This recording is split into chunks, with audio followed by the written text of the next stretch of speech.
Alhamdulillahilladzi anjala sakinata fi qulubil mu'minin liyajdadu imanan ma'a imanihim.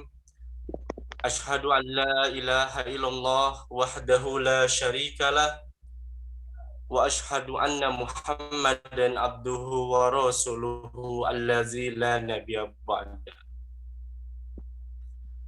Masyaallahu kan wa ma lam yasha lam yakun. La haula wa la quwwata illa billahil aliyyil azim. Amma ba'd. Faqala Allah Ta'ala fil Qur'anil Karim. A'udzu billahi minasy syaithanir rajim. Bismillahirrahmanirrahim.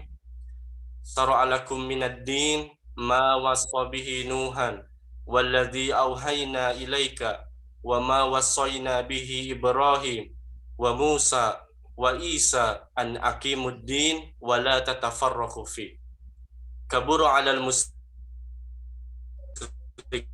tad'uhum ilaihi. Allahu yajtabi ilaihi man yasha wa yahdi ilaihi man yunib. Shadaqallahul azim.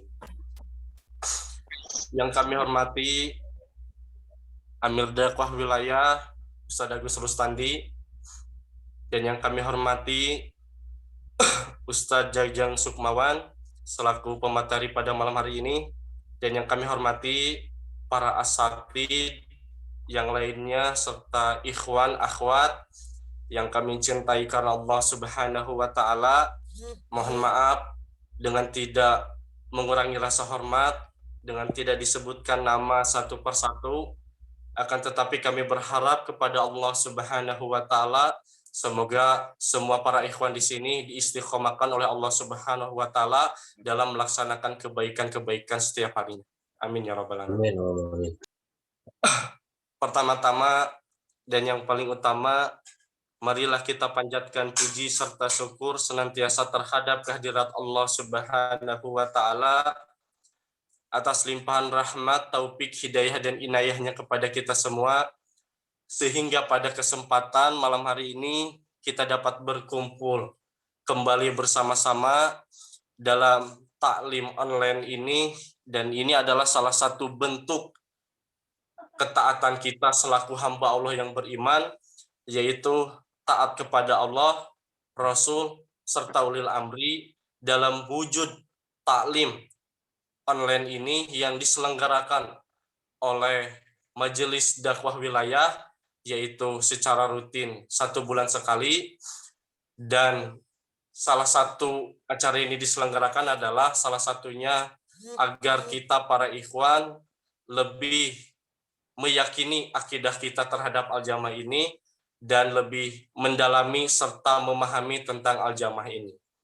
Barangkali di antara para ikhwan ada yang masih bingung atau serta pertanyaan-pertanyaan yang mengganjal dalam hati tentang Al-Jamaah ini, mungkin nanti bisa ditanya materi kepada para asatidz kita supaya nanti mudah-mudahan bisa terjawab oleh para asatidz kita dan semakin kokoh keyakinan kita terhadap hal ini membenci khilafah alamin haji nubuwah.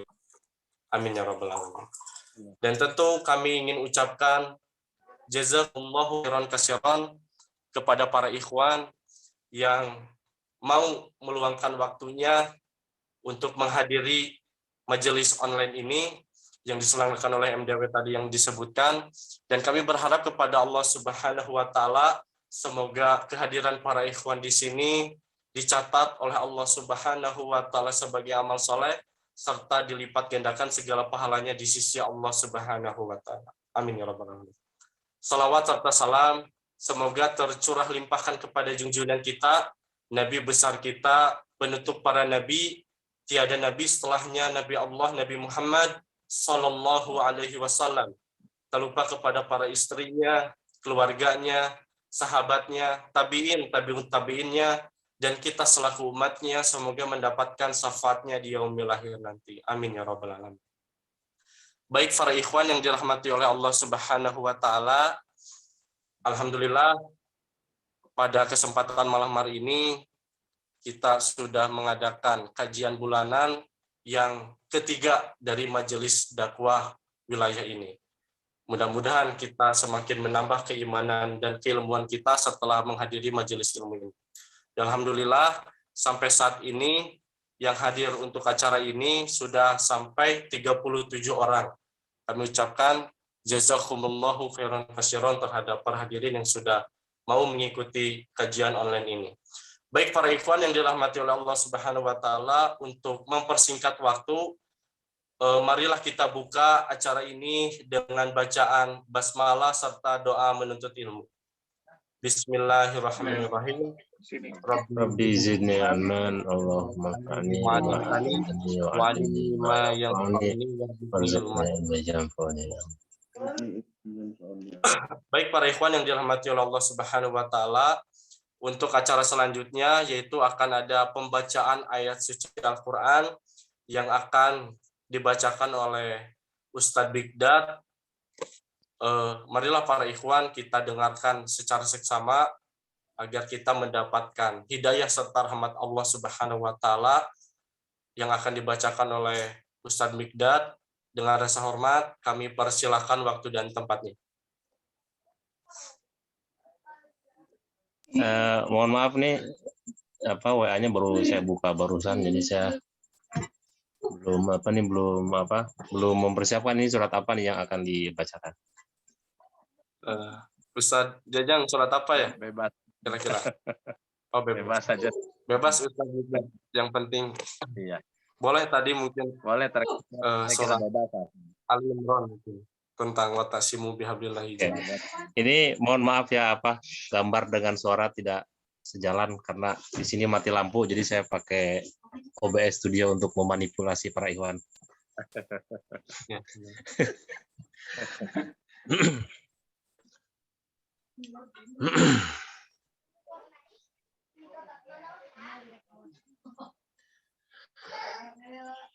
أعوذ بالله من الشيطان الرجيم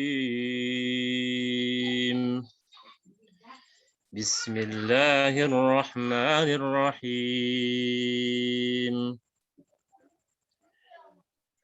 يا أيها الذين آمنوا اتقوا الله حق تقاته ولا تموتن إلا وأنتم مسلمون واعتصموا بحبل الله جميعا ولا تفرقوا واذكروا نعمة الله عليكم إذ كنتم أعداء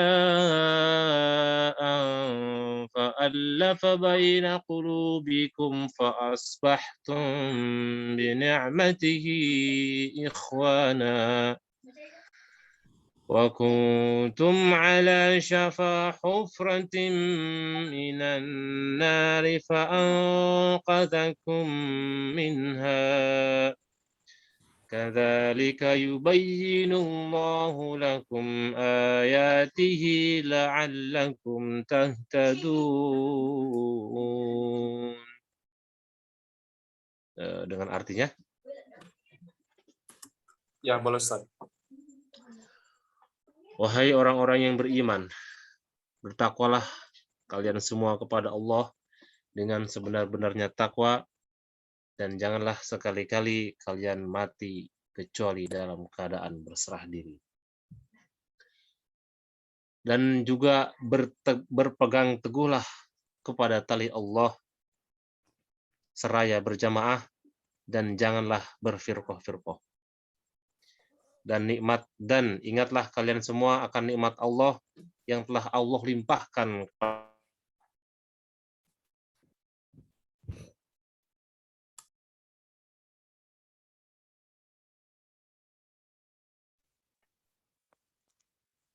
Mute mic-nya.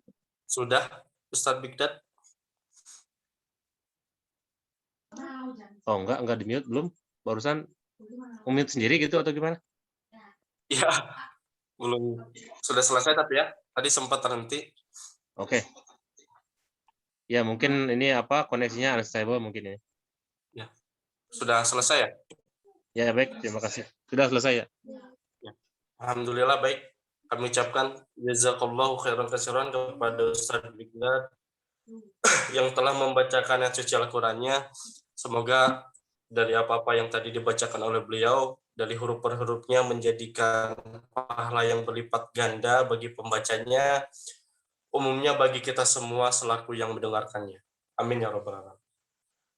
Baik para ikhwan yang dirahmati oleh Allah Subhanahu wa taala, alhamdulillah untuk acara selanjutnya langsung saja kepada pemateri yang bertemakan 5 fase kepemimpinan muslimin.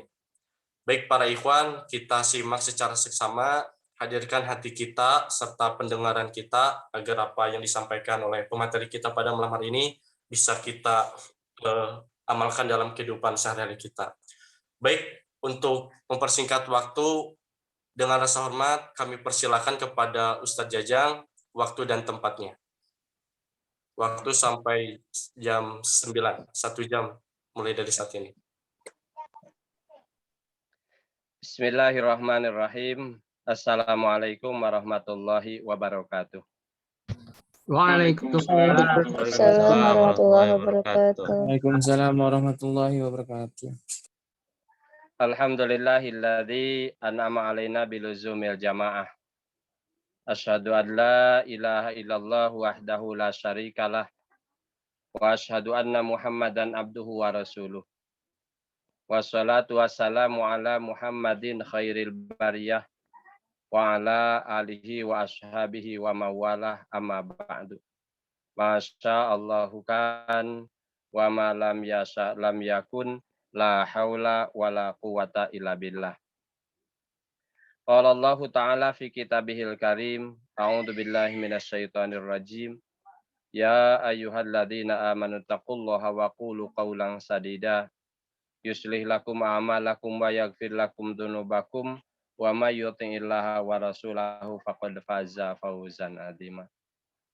Alhamdulillah semata-mata takdir dan karunia Allah Subhanahu wa taala kita bisa bertemu meskipun hanya lewat udara, tapi mudah-mudahan pertemuan kita mendapatkan rahmat, ridho dan ampunan Allah Subhanahu wa taala. Juga mudah-mudahan menjadi satu jembatan emas agar kita bisa berkumpul nanti di sorga, bahkan sorga kita harapan sorga yang tertinggi, sorga Firdaus. Amin. Bertemu dengan Allah, bertemu dengan Rasulullah Shallallahu Alaihi Wasallam, bahkan di antara kita juga sama berkumpul bertemu masuk sorga dengan harapan masuk sorga tanpa hisab, tanpa adab, termasuk 70.000 orang. Amin. Amin ya rabbal alamin. Salam semoga senantiasa tercurah kepada baginda Rasulullah Shallallahu Alaihi Wasallam, kepada keluarganya, para sahabatnya, para umatnya, mudah-mudahan termasuk kita di dalamnya. Kami ucapkan terima kasih juga kepada Raisul Jalsah Ustadz Ali Rinaldi ya dari Cimahi, alhamdulillah bisa memandu acara kita. Kami ucapkan terima kasih juga jazakumullah khairan kepada Amir Dakwah Wilayah Ustadz Agus Rustandi. Kemudian kepada para amir dakwah di Niabah di seluruh Jawa Barat, juga kepada para hamba Allah yang hadir dalam kesempatan ini. Wali hadir enggak ya? Wali hadir tidak ya? Ada Umi Aminah di sini. Belum, jadi sedang mau join Ustadz. Oh ya, luar biasa, ini ada Umi Aminah ya, alhamdulillah. Ini terindu nih, sama ini Wali. Umi ya sampaikan salam, mudah-mudahan nanti bisa bertemu. Baiklah para hamba Allah. Nah, insya Allah mudah-mudahan 60 menit ke depan kita akan berdiskusi, nanti dilanjutkan berdiskusi hal-hal yang terkait dengan 5 fase kepemimpinan muslimin. Sebagaimana kita ketahui, Islam merupakan agama yang kamil, syamil, komprehensif, mengatur seluruh aspek kehidupan manusia, termasuk di dalamnya sistem kepemimpinan. Syariat Islam bersifat universal dan akan senantiasa up to date dan relevan sepanjang waktu dan sejarah manusia. Keadilan pun hanya bisa dirasakan ketika menegakkan syariat Islam dan hukum Allah secara kafah, secara totalitas, dengan mencontoh Rasulullah Shallallahu Alaihi Wasallam dan Khulafair Rasyidin. Mudah-mudahan kita termasuk bagian di dalamnya. Khilafah juga merupakan sistem kepemimpinan muslimin. Nah, saat ini diskursus khilafah menjadi suatu hal yang menarik di kalangan umat. Berbagai pemikiran tentang khilafah muncul dengan pemahaman beragam di tengah-tengah umat. Selain itu juga muncul berbagai propaganda sesat, terstruktur, masif, dan sistematis. Dari Islamfobia untuk mengaburkan makna khilafah itu sendiri. Oleh karena kita yang merupakan para pejuang khilafah dituntut untuk senantiasa menajamkan pisau analisis agar pemahaman tentang khilafah landing pada proporsinya sesuai dengan Al-Quran dan Sunnah Rasulullah Shallallahu Alaihi Wasallam serta Sunnah Khulafaur Rasyidin. Oleh karenanya fase itu merupakan fase kemasan Islam. Yang terkait dengan khilafah tersebut, maka Rasulullah Shallallahu Alaihi Wasallam membimbing kita agar kita senantiasa berada di jalur yang benar, jalur ilahi, Al-Quran dan As-Sunnah. Sebagaimana kita maklumi dalam hadis dari Nu'man bin Bashir ya, dari Nu'man bin Bashir. Terkait dengan 5 fase kepemimpinan muslimin, langsung saja ke matanya. Takuna nubuwah fikum masyaallah antakuna. Summa yarfa'u idza yarfa'ha. Summa takuna khilafah ala minhajin nubuwah. Fatakun masyaallah antakuna. Summa yarfa'u idza yarfa'ha. Summa takun mulkan adon. Fayakunu masyaallah antakuna. Summa yarfa'u idza yarfa'ha. Summa takun mulkan jabariyatan. Fatakunu masyaallah antakuna. Summa yarfa' idza yarfa'ha. Summa takunu khilafah ala minhajin nubuwah. Summa sakata. Nah, artinya akan ada masa kenabian pada kalian selama yang Allah kehendaki. Kemudian Allah mengangkat, menghilangkannya kalau Allah menghendaki. Lalu akan ada fase khilafah di atas manhaj nubuwah selama yang Allah kehendaki. Kemudian Allah mengangkatnya jika Allah menghendaki. Lalu ada masa kerajaan yang disebutnya mulkan adon, kerajaan yang menggigit. Kerajaan yang kuat, tapi di dalamnya ada kedoliman. Selama yang Allah kehendaki. Kemudian Allah mengangkatnya bila Allah menghendaki. Lalu akan ada fase mulkan jabariyatan. Kerajaan yang menyombong. Tirani. Selama yang Allah kehendaki. Kemudian Allah mengangkatnya bila Allah menghendaki.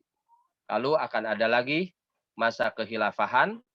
Masa khilafah ala minhajin nubuwah. Masa kata kemudian Rasul diam. Ini diriwayatkan oleh hadis riwayat Ahmad, disahihkan oleh Nasiruddin Al-Albani dalam silsilah as-sahihah.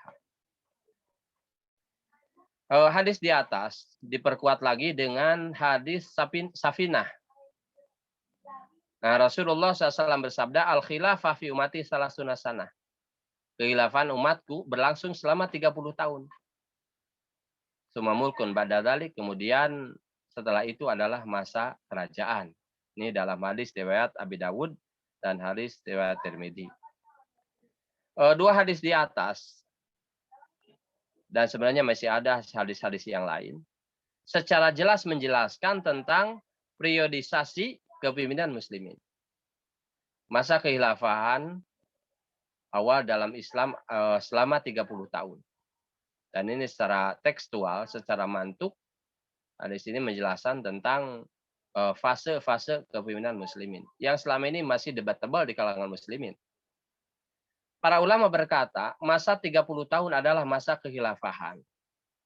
Era Khulafaur Rasyidin yang terdiri dari masa kekhilafahan Abu Bakar, kemudian Umar, Utsman dan Ali, bahkan termasuk ada yang mengatakan juga Hasan bin Ali radhiyallahu anhum.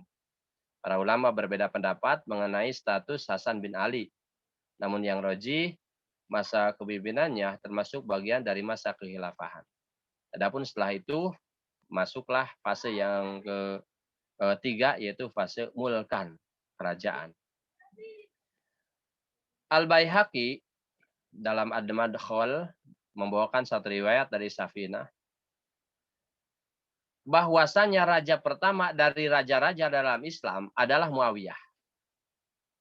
Hadis tersebut juga diriwayatkan oleh At-Tayalisi. Hadisnya sahih. Mengenai kemudian summa takunu mulkan adon, kemudian adalah masa kerajaan. Maka berkata Al-Munawi, yaitu setelah berakhirnya masa kekhilafan nubuwah, maka akan muncul kerajaan dan bahkan secara tegas At-Tibi yang disitir oleh Al-Adim Abaidi dalam An-Nul Ma'bud mengatakan bahwa setelah Ali bin Abi Thalib itulah masa mulkan. Jadi tidak termasuk Hasan, tapi menurut riwayat lain Hasan termasuk. Jadi genap 30 tahun itu dengan Hasan bin Ali. Kemudian pertanyaannya, apa perbedaan antara sistem khilafah dengan mulkan, dengan kerajaan? Atau khilafah dan kerajaan itu apa perbedaannya? Nah, kalau kita merujuk pada setelah hadis yang datang dari Salman, ketika suatu saat Umar bin Khattab bertanya kepada Salman tentang apa sih perbedaan antara sistem kerajaan dengan sistem khilafah. Maka Salman mengatakan, apabila engkau mengumpulkan dari bumi kaum muslimin dirham atau harta, baik sedikit atau banyak, yang kemudian engkau pergunakan tidak sesuai dengan haknya, maka engkau adalah raja. Itu bedanya.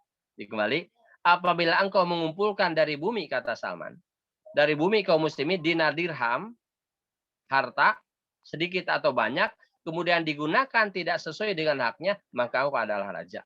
Itu perbedaannya. Adapun khilafah, maka ia berbuat adil kepada rakyat. Membagi antara mereka dengan sama rata.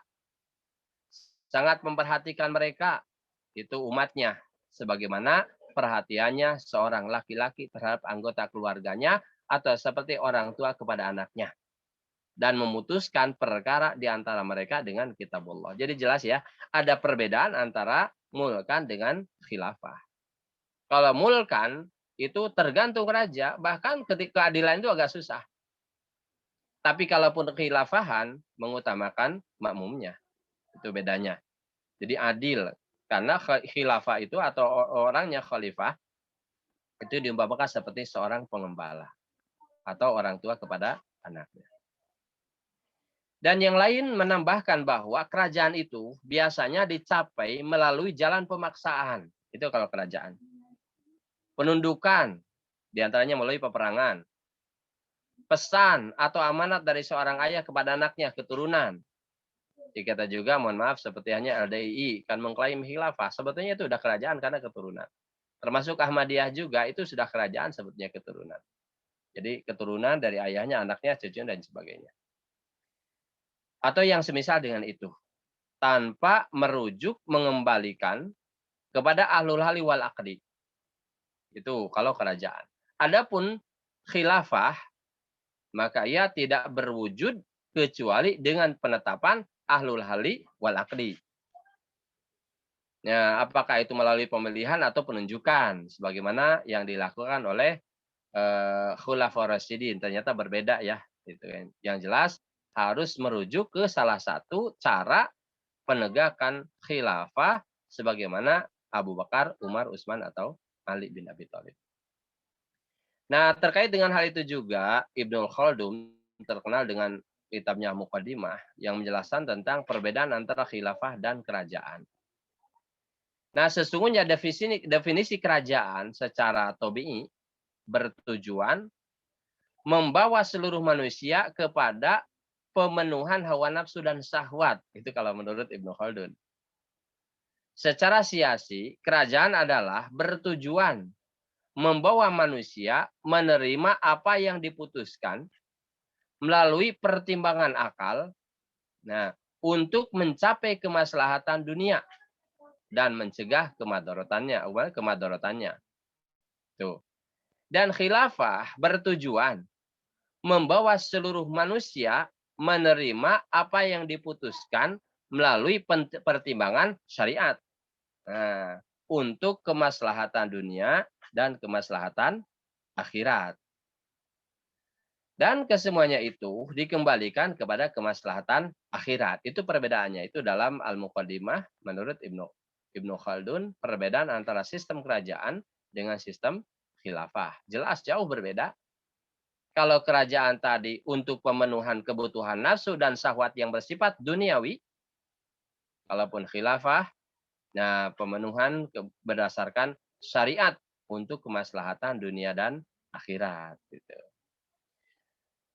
Nah kembali, jadi khilafah secara siasi dan syar'i, nah secara siasi dan syar'i telah berakhir pada masa Hasan bin Ali pada waktu itu. Dan setelah itu mulailah sejarah Islam mencatat munculnya berbagai macam dinasti, termasuk dinasti Umayyah, dinasti Abbasiyah, dan seterusnya. Di mana dalam pencapaian kekuasaan sangat menyelisihi apa yang dilakukan oleh Khulafaur Rasyidin. Meskipun sekarang kan ada yang mengatakan bahwa Turki Utsmani itu dianggapnya tetap khilafah. Khilafah nanti jika jelasan berikutnya. Pada masa-masa itu, jabatan khalifah diberikan kepada keluarga secara turun-temurun, itu bedanya. Oleh karena itu, dikenal istilah ketika itu dinasti Umayyah. Karena bergulirnya Amir pada saat itu berputar pada keluarga Bani Umayyah. Jadi berputar di sana. Begitu juga dinasti Abbasiyah, di mana para Amir pada saat itu turun-temurun jatuh pada keluarga Bani Abbasiyah. Dan seterusnya, dan seterusnya. Dan sejarah pun telah mencatat dengan tinta hitamnya, bukan tinta emas lagi, tinta hitamnya bahwa di antaranya ada yang memperoleh kekuasaan dengan didahului dengan kekerasan, pemberontakan, pembunuhan, atau semisalnya. Hanya disebut juga mulkan adon, mulkan jabariyatan. Gitu. Jadi bukan lagi tinta emas, tinta hitam ini. Soalnya banyak yang jadi korban. Ini adalah kenyataan sejarah yang sangat gamblang. Muawiyah bin Abi Sufyan memegang kekuasaannya setelah terlebih dahulu terjadi peperangan berlarut-larut dengan Ali bin Abi Thalib dan Hasan bin Ali yang istilah kita terkenal dengan sebutan perang Siffin. Nah, Muawiyah berkedudukan sebagai raja secara siasi. Ia tidak memperolehnya melalui jalan penetapan ahlul hadis wal aqdi. Itu bedanya. Namun ia sebaik-baik raja dalam sejarah Islam. Jadi tetap meskipun bagaimanapun ijtihadi, dia itu disebutnya sebaik-baik raja dalam sejarah Islam. Nah, bahkan ada yang mengatakan bahwa Muawiyah tetap lebih utama dibandingkan dengan Umar bin Abdul Aziz yang terkenal keadilannya. Tuh. Dalam sebuah hadis dalam Sunan At-Tirmidzi dijelaskan bahwa inna Bani Umayyah yaz'amuna anal khilafah fihim qala kadzabu Banu Zarqa balhum mulukum nisaril muluk. Bagaimana kaitannya dengan hadis itu? Itu kan hadisnya sahih. Bani Umayyah telah menganggap bahwa kekhilafan ada pada diri mereka. Maka Safina berkata, Bani Zarqa yaitu Bani Marwan. Di mana Bani Marwan termasuk bagian dari keluarga Bani Umayyah. Nah, telah berdusta katanya. Bahkan mereka itu termasuk sejahat-jahat raja. Nah, itu. Perkataan Safina bahwasannya Bani Zarqa itu yaitu Bani Marwan adalah sejahat-jahat raja. Kenapa disebut sejahat-jahat raja? Dapat kita maklumi bahwa pada zaman tersebut terjadi sejumlah tragedi berdarah. Seperti hanya penyerangan terhadap Al-Haramain, Makkah dan Madinah, untuk memerangi Abdullah bin Zubair dan pasukannya. Sehingga terjadi pembunuhan terhadap ribuan kaum muslimin ketika itu. Terkena pula pada masa itu seorang pemimpin yang kejam yang namanya Al-Hajjaj bin Yusuf As-Saqafi. Bahkan yang membunuh Husain itu diantaranya pasukannya Al-Hajjaj bin Yusuf As-Saqafi. Sampai-sampai kepalanya dipenggal, kemudian lagi dipakai sepak bola katanya dalam satu riwayat itu. Kemudian lagi kepalanya diserahkan kepada Yazid bin Muawiyah. Dan Yazid pun hanya ketika itu menangis katanya. Bukan ini tujuan kami sebetulnya. Jadi menolak kekejaman Al-Hajjaj bin Yusuf As-Saqafi. Nah, menurut sebagian ada yang mengharapkan nih sebagian ya. Jadi bola itu dari sana katanya. Jadi terinspirasi ketika kepala Husain dipakai sepak bola. Itu tergantung orang yang menilai. Tapi yang terjadi saat ini bola itu katanya bola itu singkatan dari banyak orang lupa Allah. Itu kan. Itu banyak orang lupa Allah katanya dengan bola. Nah, kemudian bukankah kita juga membaca kembali sejarah Yazid bin Abdul Malik bin Marwan ketika memegang tampuk kepemimpinan dengan wasiat saudaranya Sulaiman setelah didahului dengan pembunuhan terhadap Umar bin Abdul Aziz karena diracun oleh keluarganya. Itu kalau kerajaan seperti itu. Bukankah setelah Yazid bin Abdul Malik juga meninggal, ia mewasiatkan kepemimpinan kepada Hisam bin Abdul Malik. Bukankah dinasti Umayyah juga berakhir dengan aneka macam pemberontakan yang menumbangkan Marwan bin Al-Himar sehingga diganti oleh dinasti Abbasiyah dan seterusnya dan seterusnya. Itulah diantaranya terjadi pembantaian, pembunuhan, pemberontakan di masa Mulkan. Hanya pas hadis Rasul mengatakan Mulkan Adon, kerajaan yang menggigit.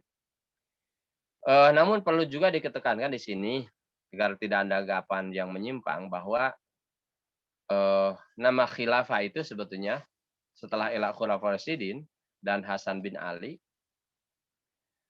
boleh istilahnya khilafah diberikan kepada raja gitu kan pada saat itu. Boleh menyebut khalifah terhadap orang yang memimpin setelah era Khulafaur Rasyidin. Walaupun mereka sebetulnya adalah raja dan bukan sebagai pengganti para nabi. Makanya sebenarnya bukan khilafah ala manhajin nubuwah, bukan khilafah yang mengikuti jejak nabi, tapi khilafah mulkan, kekhilafahan kerajaan. Hal itu berdasarkan hadis dalam hadis Bukhari Muslim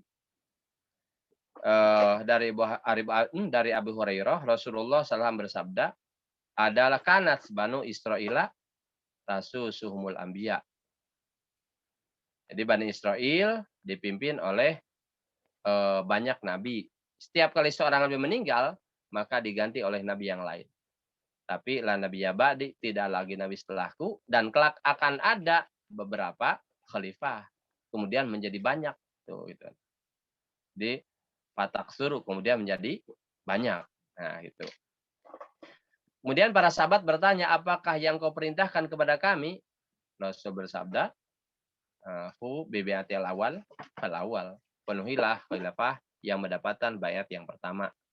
Dan penuhilah hak mereka. Karena Allah kelak akan meminta pertanggungjawaban atas kepemimpinan mereka. Nah, sabda Rasulullah SAW disebut fataksuru adalah sebagai dalil bahwa yang beliau maksudkan adalah khilafah selain Khulafaur Rasyidin. Karena Khulafaur Rasyidin tidak banyak jumlahnya ketika itu, hanya 4. Abu Bakar, Umar, Utsman, Ali, menurut sebagian termasuk Husain. Dan juga sabda Rasulullah, fu bibatil awal falam, menunjukkan bahwa mereka berselisih pada Khulafaur Rasyidin. Nah, padahal Khulafaur Rasyidin tidaklah berselisih. Nah, itu diantaranya alasannya itu.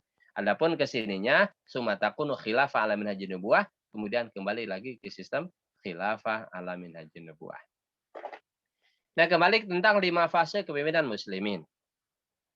Yang pertama, fase nubuwah. Yaitu fase umat Islam dipimpin langsung oleh Rasulullah SAW.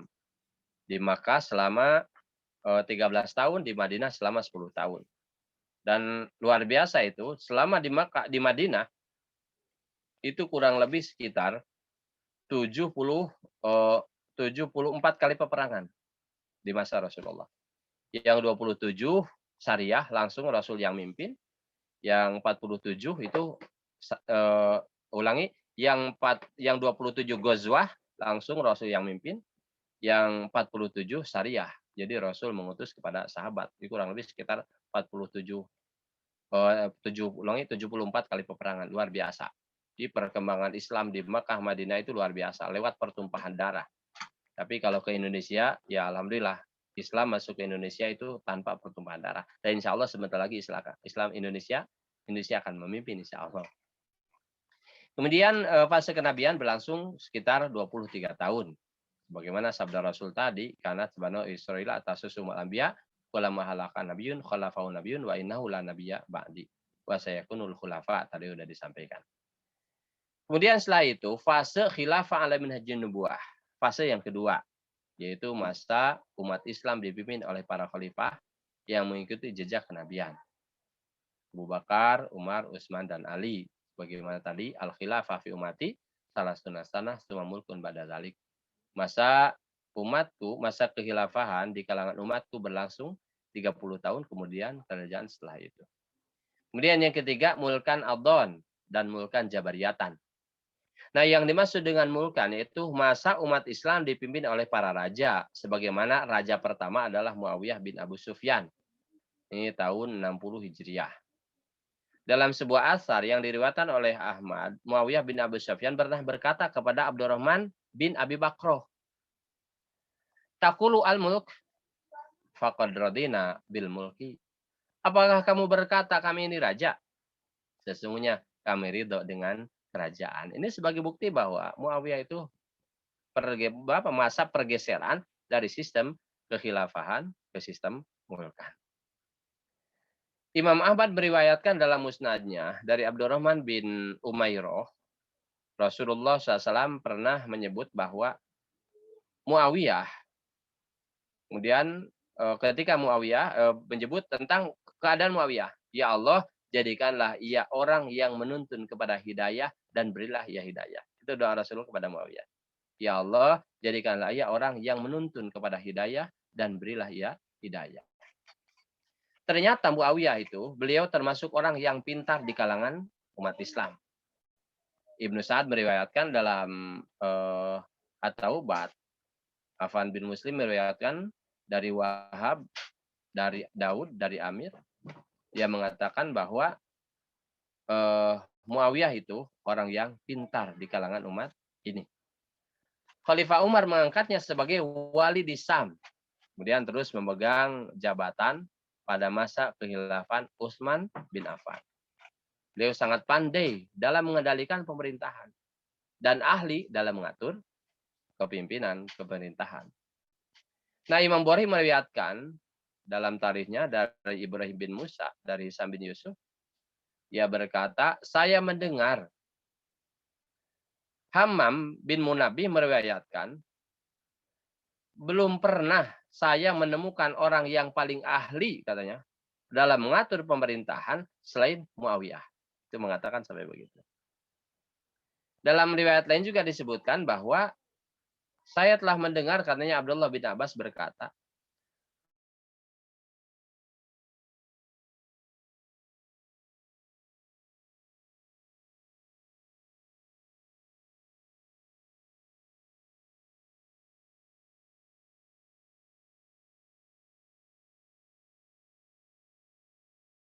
tekan, tidak gelisah ataupun marah. Jadi ternyata Muawiyah itu sangat lembut, sangat penyayang, sangat perhatian. Makanya disebutnya sebaik-baik raja. Nah, terjadi polemik di kalangan muslimin termasuk para ahli sejarah tentang Muawiyah. Ini ada buku agak tebal nih tentang fitnah kubra ini. Karangan Profesor Dr. Muhammad Ahmad Zin, kemudian diterjemahkan oleh Dr. Daud Rosid MA. Tentang terjadi fitnah kubro, pergeseran kehilafahan dari Ali bin Abi Thalib kepada Muawiyah. Ini agak tebal bukunya, dibaca lumayan agak panjang.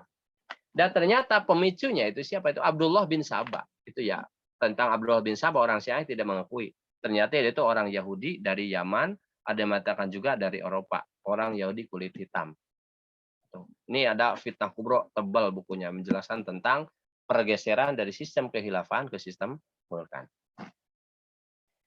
Nah, kemudian lagi dalam riwayat lain dari Abdullah bin Umar, dia berkata, belum pernah aku melihat orang yang pintar memimpin setelah Rasulullah SAW selain Muawiyah. Aku bertanya, apakah ia lebih pintar memimpin dari Abu Bakar? Nah, kata Ibnu Umar, Abu Bakar lebih baik daripada Muawiyah. Gitu. Jadi tetap kalaupun Khulafaur Rasyidin sebenarnya udah ada hadis ya, hadis takriri ketika ada seorang sahabat mengatakan tidak ada yang lebih hebat setelah Rasul kecuali Abu Bakar, tidak ada yang paling hebat setelah Abu Bakar kecuali Umar, tidak ada yang lebih hebat setelah Umar kecuali Utsman, tidak ada yang hebat setelah kecuali Ali. Itu penilaian para sahabat. Rasul diam, tanda setuju katanya. Gitu. Ya, akhirnya ternyata Khulafaur Rasyidin itu Abu Bakar, Umar, Utsman, kemudian Ali. Kemudian ditanya lagi, apakah ia lebih pintar memimpin daripada Utsman? Nah, kata Ibnu Umar, semoga Allah merahmati Utsman. Beliau lebih baik daripada Muawiyah, akan tetapi Muawiyah lebih pintar memimpin daripada Utsman. Nah, kemudian sungguh beruntung Muawiyah karena telah menyertai Rasulullah Shallallahu Alaihi Wasallam. Ini kan banyak yang dijadikan Muawiyah dicela demikian rupa. Apalagi Syiah, yaitu mencela Muawiyah tuh sampai menyebut laknatullah, laknatullah, laknatullah. Nah, ternyata dalam fitnah kubra ini ijtihadi. Jadi Muawiyah itu mungkin ya selain Rasul kan memang tidak maksum. Akan tetapi punya kelebihan luar biasa. Makanya disebut juga sebaik-baik raja. Beliau adalah salah seorang penulis wahyu, berjihad bersama Rasulullah Shallallahu Alaihi Wasallam. Kemudian terdapat hubungan kekerabatan dan hubungan ipar antara beliau dengan Rasulullah Shallallahu Alaihi Wasallam. Bahkan Umar dan Utsman mengangkatnya sebagai wali di wilayah Syam. Pengangkatan sebagai wali oleh Umar dan Utsman tersebut sudah cukup menjadi bukti keutamaan Muawiyah, berarti punya kelebihan dan dianggap berhasil. Dan juga pujian Ibnu Abbas atas kedoliman, atas kehebatan Muawiyah. Nah, dalam hal fikih, kemudian kecakapannya dalam mengatur pemerintahan. Nah, Ibnu Umar melontarkan pernyataannya terkait dengan kesantunan Muawiyah. Kemudian dan kecakapannya dalam memimpin. Muawiyah telah melaksanakan tugas sebagaimana raja dengan sebaik-baiknya raja. Beliau juga telah memimpin umat dengan kesempurnaan akal, kedalaman kasih sayangnya, keluasan jiwanya, dan dengan kekuatan pengaruh dan pemikirannya, ia telah membuat segenap kaum muslimin ridho dengan kedermawanan dan kesantunannya. Sehingga ketika Hasan bin Ali menyerahkan kepemimpinan kepada Muawiyah, maka ketika itu muslimin aman, tidak terjadi lagi pertumpahan darah di kalangan muslimin. Nah itu. Al-Khatib mengatakan, nah, wahai Abu Mas'ud, bagaimana kedudukan Umar bin Abdul Aziz dibandingkan dengan Muawiyah? Nah, mendengar perkataan itu ia marah dan berkata, sahabat Nabi tidak dapat dibandingkan dengan siapapun. Muawiyah adalah sahabat Rasulullah Shallallahu Alaihi Wasallam. Nah, kemudian ipar beliau, penulis beliau, orang kepercayaan beliau dalam menulis wahyu Allah Azza wa Jalla. Tuh. Jadi ternyata dianggapnya sahabat yang punya kelebihan. Kemudian ada lagi riwayat lain, manakah yang lebih utama, Umar bin Abdul Aziz atau Muawiyah? Dia pun menunjukkan keheranannya terhadap pertanyaan itu. Subhanallah, patutkah disamakan orang yang telah melihat Rasulullah dengan orang yang belum pernah melihat Rasulullah Shallallahu Alaihi Wasallam? Jadi selama ini kan terjadi pergeseran dari khilafah alaminah jubah ke mulkan. Itu terjadi polemik di kalangan umat. Ternyata pemicunya itu Abdullah bin Sabah. Awalnya terjadi fitnah. Sehingga masing-masing di pihak Ali atau di pihak Muawiyah itu berijtihad masing-masing. Bukan ambisi masing-masing, tapi ijtihad. Ini menurut pendapatnya yang paling pas. Karena dihasut oleh Abdullah bin Sabah. Hampir di setiap periode ada saja penghasutnya. Hampir di setiap periode. Kalau di masa Nabi Musa itu kan Asamiri ada. Di masa Rasulullah Shallallahu Alaihi Wasallam Abdullah bin Ubay. Sebenarnya Rasulullah Abdullah bin Sabah termasuk pembunuhan, terlibat juga pembunuhan Abu Bakar kan diracun, pembunuhan Umar, pembunuhan Utsman terlibat. Bahkan Abdullah bin Sabah menurut Syiah itu tokoh fiktif. Karena yang menciptakan ajaran Syiah itulah Abdullah bin Sabah, orang Yahudi yang pura-pura masuk Islam. Masuk, kemudian punya pasukan besar, dia keliling Jazirah Arab ketika itu untuk mempengaruhi orang-orang munafik, orang-orang yang anti-Islam. Mempengaruhi orang-orang yang benci, hobi Islam kalau sekarang itu. Nah, sehingga akhirnya terbentuklah satu pasukan besar. Orang-orang munafik, orang-orang yang anti-Islam, orang-orang yang lemah imannya dipengaruhi. Dan pasukan Abdullah bin Sabah itu, nah setelah terjadi pembunuhan Musailamah Al-Kadzab itu, ia penerus Musailamah Al-Kadzab. Masuk ke pasukan Ali, masuk ke pasukan Muawiyah. Akhirnya para sahabat ya domba dengan sedemikian rupa. Hampir miriplah dengan di kita gambarannya. PKI masuk ke RI, masuk ke NII. Dia adu domba, yang korban ya dari RI, yang dari NII. Begitu juga pasukan Abdullah bin Sabah, itu kasak kusuk terus. menciptakan fitnah, menciptakan apa namanya, menghasut, propaganda, masuk ke pasukan Ali, masuk ke pasukan Muawiyah. Sehingga masing-masing mereka ijtihad. Ini bagaimana muslimin dalam keadaan kacau balau semacam ini. Nah, akhirnya terjadilah pergeseran itu semata-mata kehendak Allah saja, gitu kan. Adapun kita tetap husnudon, kalaupun Rasul memuliakan, nah kemudian termasuk sahabat, mudah-mudahan juga Allah memaafkan beliau, gitu kan. Kita harus proporsional, harus adil, jangan terlalu memojokkan tanpa dalil, dan jangan mengangkat tanpa alasan, gitu. Jadi jangan mengangkat tanpa dalil dan tanpa alasan, jangan juga memojokkan tanpa dalil, tanpa alasan. Karena saat ini di kalangan muslimin begitu benci ketika pergeseran kepada banyak yang membenci Muawiyah. Alasannya dia udah berubah, gitu kan. Nah itu ternyata itu ijtihadi. Tapi berbeda dengan Mustafa Kemal Pasha. Kalau Mustafa Kemal Pasha itu jelas-jelas itu mah. Dia itu dari Yahudi dan menghancurkan Turki Utsmani tahun 1924. Itu Mustafa Kemal Pasha udah jelas itu mah. Nah, sekarang katanya di Jakarta mau dijadikan nama jalan ya, Jalan Mustafa Kemal Pasha. Nah, kembali, ternyata dinasti Islam di dunia mulai tahun 661 Masehi atau tahun sekitar 60 Hijriah mulai muncul setelah masa Khulafaur Rasyidin berakhir. Nah, tradisi pemerintahan Islam tetap dipertahankan bersama dengan upaya perluasan wilayah mulai kerajaan. Di antaranya dinasti-dinasti Islam itu di antaranya yang pertama dinasti Umayyah. Wilayah kekuasaannya meliputi daerah Timur Tengah, kemudian Afrika Utara, Spanyol, itu dinasti Umayyah sudah mulai. Itu luar biasa jasanya pada dinasti Umayyah itu dari segi penyebaran Islam. Dinasti Umayyah berasal dari keturunan Umayyah bin Abdul Syam bin Abdul Manaf, pemimpin suku Quraisy yang terpandang. Nah, dinasti Umayyah muncul setelah Ali bin Abi Thalib. Kemudian Muawiyah, keturunan Bani Umayyah dari keturunan Harb, meneruskan kekuasaannya dengan mendirikan dinasti Umayyah. Kekuasaannya sampai ke Damaskus, Syria, termasuk bahkan sampai ke Spanyol, ke Cordoba. Kemudian yang kedua dinasti Abbasiyah.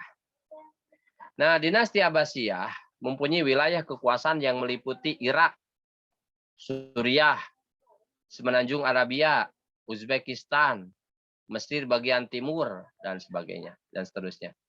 Pendirinya sekaligus Khalifah Mulkan ini ya, Khalifah Mulkan Abu Abbas As-Sofah, sehingga disebutnya dinasti Abbasiyah. Dan ini berlangsung hingga tahun 1258 Masehi. Kemudian ada juga dinasti Idrisiyah. Nih, jas merah jangan sekali-kali melupakan sejarah istilah Soekarno itu. Orang yang kehilangan masa lalu akan kehilangan masa depan. Nah, itu pentingnya belajar sejarah. Ulang saja. Kemudian dinasti Idrisiyah. Kekuasaannya meliputi Maroko yang didirikan oleh Idris bin Abdullah, cucu Hasan bin Ali bin Abi Thalib. Ya, ternyata masih ada keturunan Rasulullah SAW. Itu wilayah kekuasaannya termasuk Maroko. Tuh. Nah, dan merupakan dinasti pertama. Tapi aliran Syiah. Syiah ini didirikan oleh Abdullah bin Saba. Nah, pertama kali ini aliran Syiah. Dan sampai sekarang Syiah masih bertahan. Kenapa Syiah begitu mengagungkan Husain daripada Hasan? Ternyata rahasianya Husain itu menikah kepada putri raja Iran. Kalau dulu itu Persia, penyembah api. Akhirnya diagungkan karena punya keturunan. Berarti hakikatnya bukan mengagungkan Husain bin Ali, tapi mengagungkan keturunan Raja Persia. Makanya begitu dibanggakan. Dan sampai sekarang itu di Iran berkembang, bahkan jadi pusat. Yang paling berbahaya itu kan Syiah Imamiyah. Kalau Syiah Imamiyah itu luar biasa itu. Membantai Sunni itu ibadah. Menghancurkan masjid itu ibadah. Itu kalau udah jauh menyimpang, bahkan menganggap siapa pemimpin Syiah itu seolah-olah Tuhan. Dan saat ini viral ya. Jadi menurut Syiah Imamiyah di Iran, kotoran imamnya itu halal. Bahkan 1 tahun katanya dari septic tank itu dikumpulkan. Ngalap barokah, kemudian halal, yang apa dibalurkan ke seluruh tubuh. Untuk itu dianggap halal, itu udah berlebihan, udah menyimpang. Termasuk juga nikah mut'ahnya. Karena sebenarnya yang menciptakan Syiah itu sendiri Zionis Yahudi. Ya, sampai sekarang pun Iran dengan Yahudi kan seolah-olah bertentangan, padahal sebetulnya mereka di balik itu bersahabat sebetulnya. Dan mereka bersekutu untuk menghancurkan Islam. Bersekutu.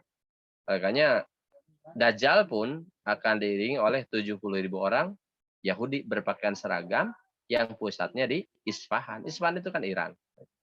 Nah, kemudian yang keempat ada juga dinasti Aglabiyah. Pusat pemerintahannya di Qairawan, Tunisia. Wilayah kekuasaannya meliputi Tunisia, Afrika Utara. Pemimpin pertamanya Ibrahim bin Al-Aghlab, sehingga disebut dinasti Aglabiyah. Kemudian yang kelima ada juga dinasti Samaniyah. Wilayah kekuasaannya dinasti Samaniyah meliputi daerah Khurasan, Irak. Kemudian Transoksania, Uzbekistan, masuk di bagian sebelah timur Baghdad. Ibu kotanya Bukhara. Nah, dinasti Samaniyah didirikan oleh Ahmad bin Asad bin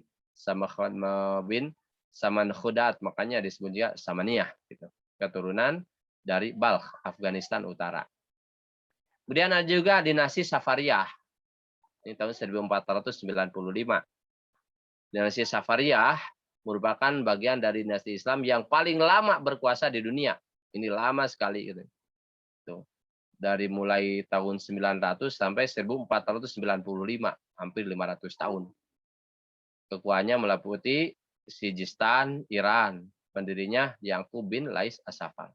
Jadi digilirkan. Watil kalaya munda wilah bainar, kami gilirkan hari-hari di kalangan manusia. Ada juga dinasti Tulun yang ketujuh. Dinasti Islam yang masa pemerintahannya paling cepat berakhir. Dinasti Tulun. Termasuk wilayahnya Mesir dan Suriah.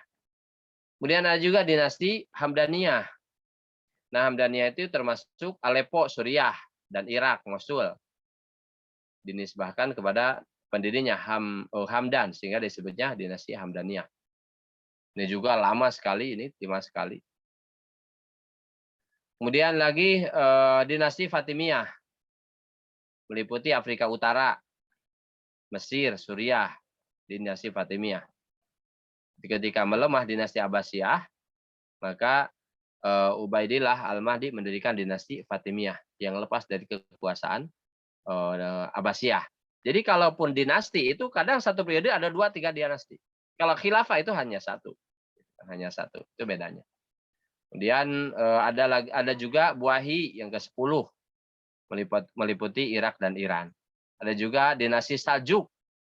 Dinasti Saljuk meliputi Iran, Irak, Kirman, dan Suriah. Kemudian ada juga dinasti Ayyubiyah.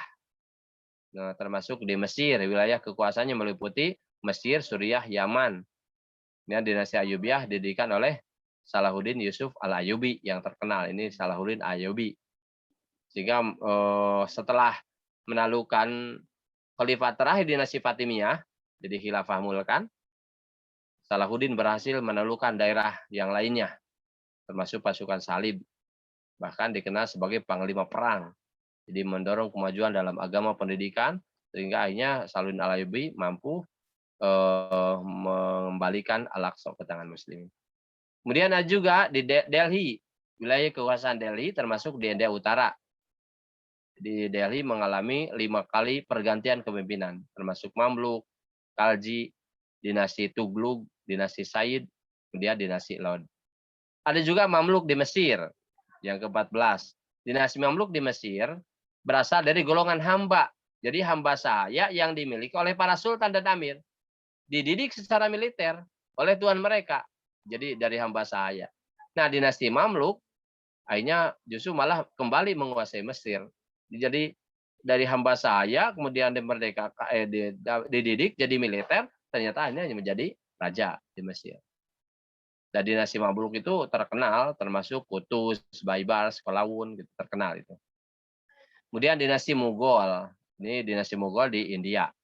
Kemudian dinasti, nah yang terakhir ini dinasti Utsmani, Ottoman.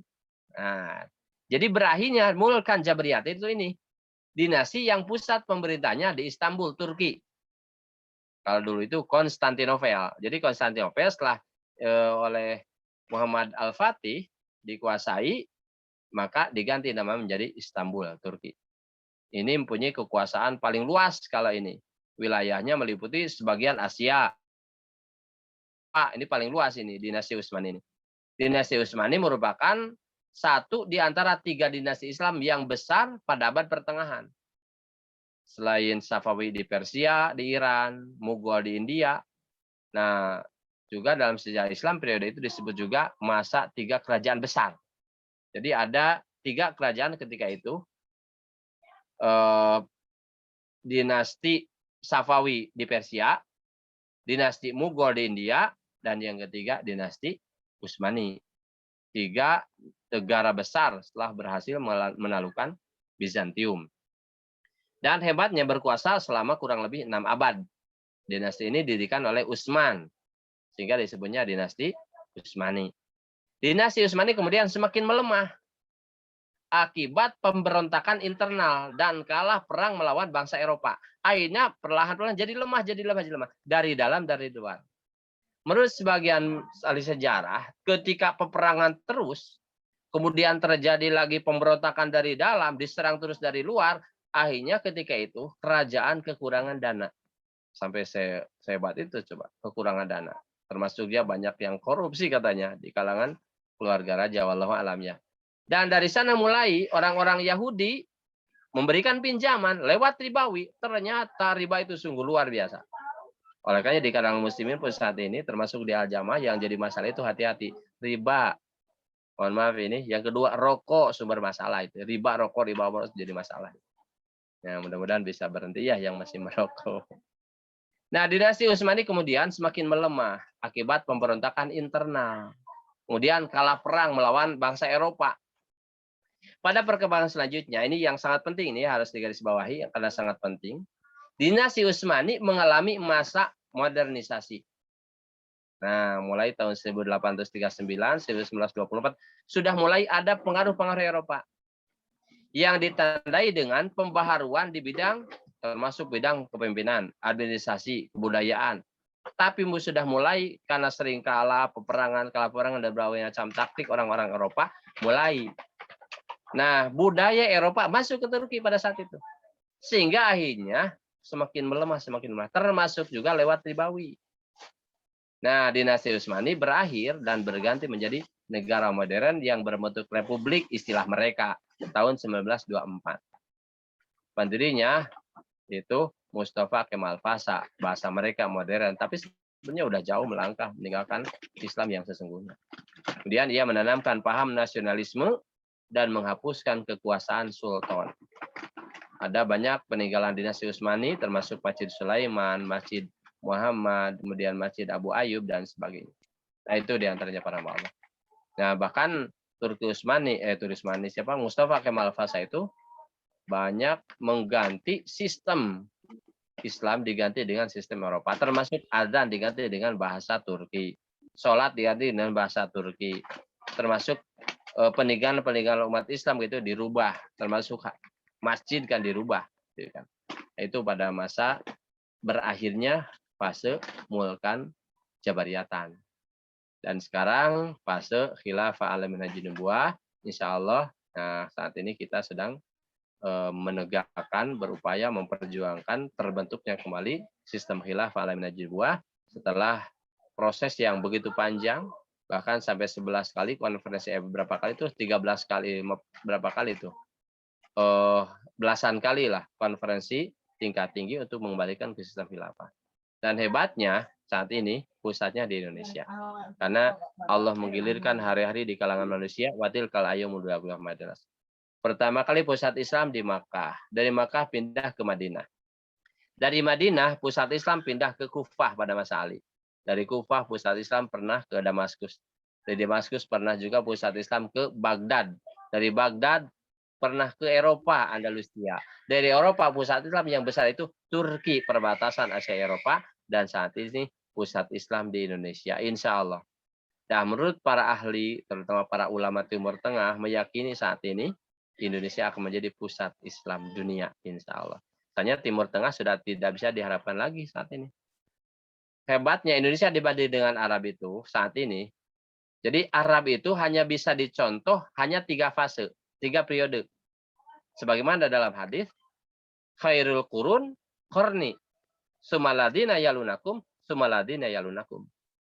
Sebaik-baiknya masa adalah masaku, kemudian setelahnya, kemudian setelahnya. Jadi masa Rasulullah, masa Khulafaur Rasyidin. Atau masa Rasulullah, masa sahabat, masa tabi'in. Itu hanya 3. Selebihnya tidak bisa lagi dicontoh. Itu Arab. Akhirnya tidak ada perbedaan antara Arab dengan non-Arab, dengan azam. Yang membedakan hanya ketakwaan. Tapi masyarakat yang paling hebat, itu masyarakat di masa Rasulullah SAW yang perlu dicontoh sepanjang waktu dan sejarah manusia. Masa Rasulullah, masa sahabat Khulafaur Rasyidin, kemudian setelah itu tidak bisa diharapkan lagi. Hebatnya kalau Arab itu menerima Islam itu lewat pertumpahan darah sampai 74 kali peperangan. Tapi Indonesia tanpa pertumpahan darah. Itu yang pertama. Yang kedua, Arab itu kan jazirah Arab. Sekarang pecah jadi 5 negara. Termasuk Saudi Arabia, Bahrain, Qatar, terus Abu Dhabi.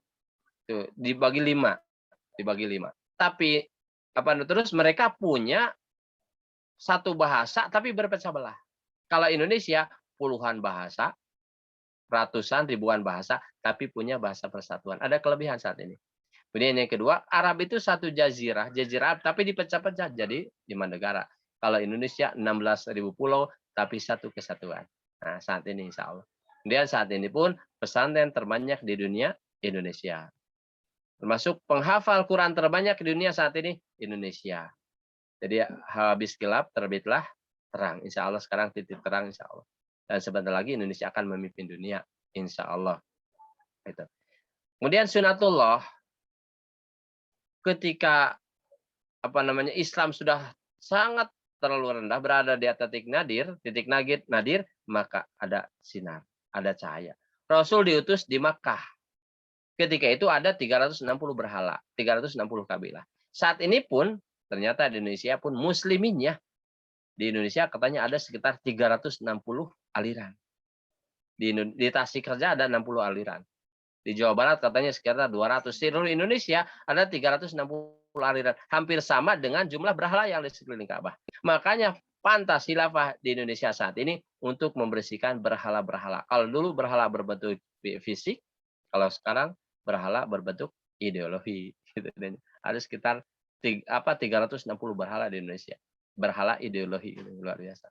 Dan insya Allah setelah Indonesia, pusat khilafah terakhir insya Allah di Palestina. Minal Masjidil Haram ilal Masjidil Aqsa alladzi barakna haula. Haula kan tanpa batas.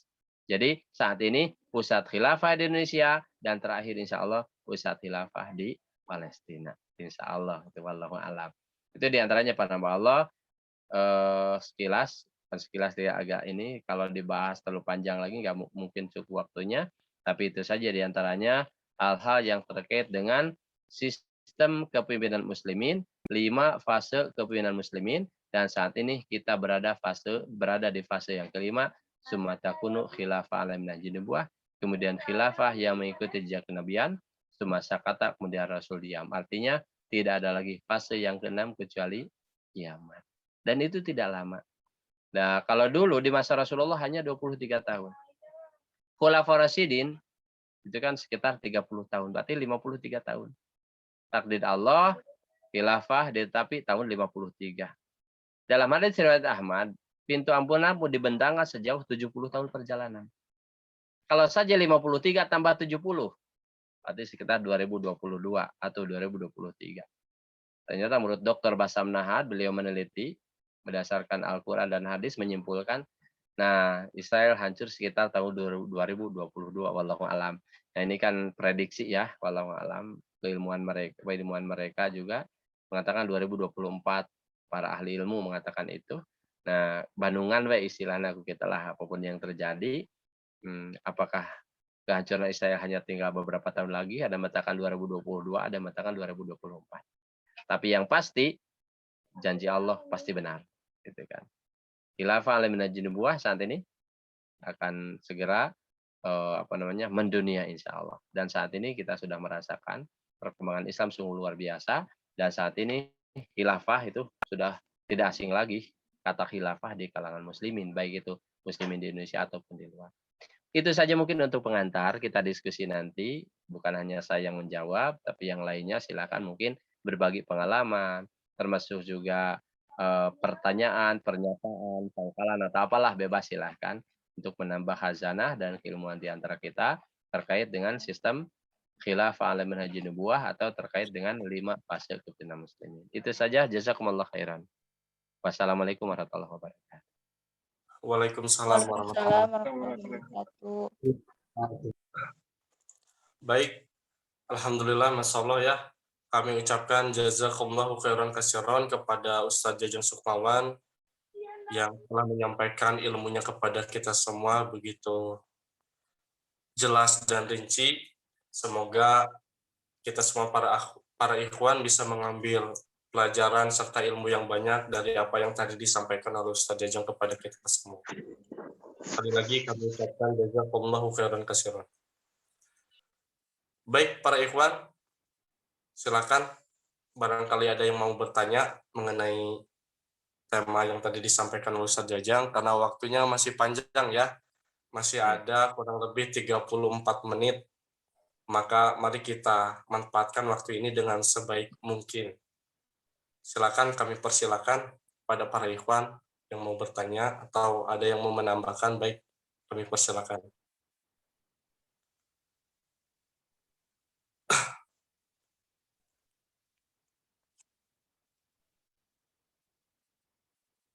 Enggak. Atau pengalaman aja, pengalaman dakwah atau gimana, silakan. Ya, silakan. Ada yang raise hand. Ali, ada yang raise hand. Gimana, Ustadz? Ada yang raise hand dari Wali raise hand. Oh ya, alhamdulillah ya, pada pertemuan malam hari ini ada Wali sudah berada di tengah-tengah kita semua. Dengan rasa hormat kami persilakan kepada Wali, barangkali ada yang mau disampaikan kepada kami semua. Ya, bismillahirrahmanirrahim. Pertama saya sampaikan jazakallahu khairal jaza pada Ustadz Jajang yang telah sama-sama jazakallahu Wali. Alhamdulillah bisa hadir Wali. Uraiannya sangat penting ya, terutama sekali menyampaikan argumentasi yang menurut saya perlu kita ketahui, yaitu supaya kita tidak bersikap ekstrim terhadap perubahan fase dari khilafah ala manhajin nubuwah kepada masa mulkan. Nah, pertama memang semuanya harus dipahami bahwa ini takdir Allah semata. Memang banyak sekali pemahaman yang ekstrim itu yang menyampaikan bahwa perubahan itu dilakukan oleh sahabat Muawiyah itu radhiyallahu anhu, sehingga sampai mereka tidak terima. Nah, tidak terima mereka itu sebetulnya hakikatnya tidak terima terhadap takdir. Ya, betul. Takdir Allah SWT, fase dari khilafah ala manhajin nubuwah pada fase mulkan ya. Mulai masa mulkan pertama itu mulkan Adon pada mulkan Jabariyah. Nah, di sini banyak juga sebetulnya ulama yang telah menyampaikan pembelaannya, dan itu wajib disampaikan sebagaimana yang disampaikan oleh Ustadz Jajang. Termasuk ini Wali, fitnah ya, kubro. Itu fitnatul kubro itu ya. Fitnatul kubro. Mengapa itu penting untuk kita?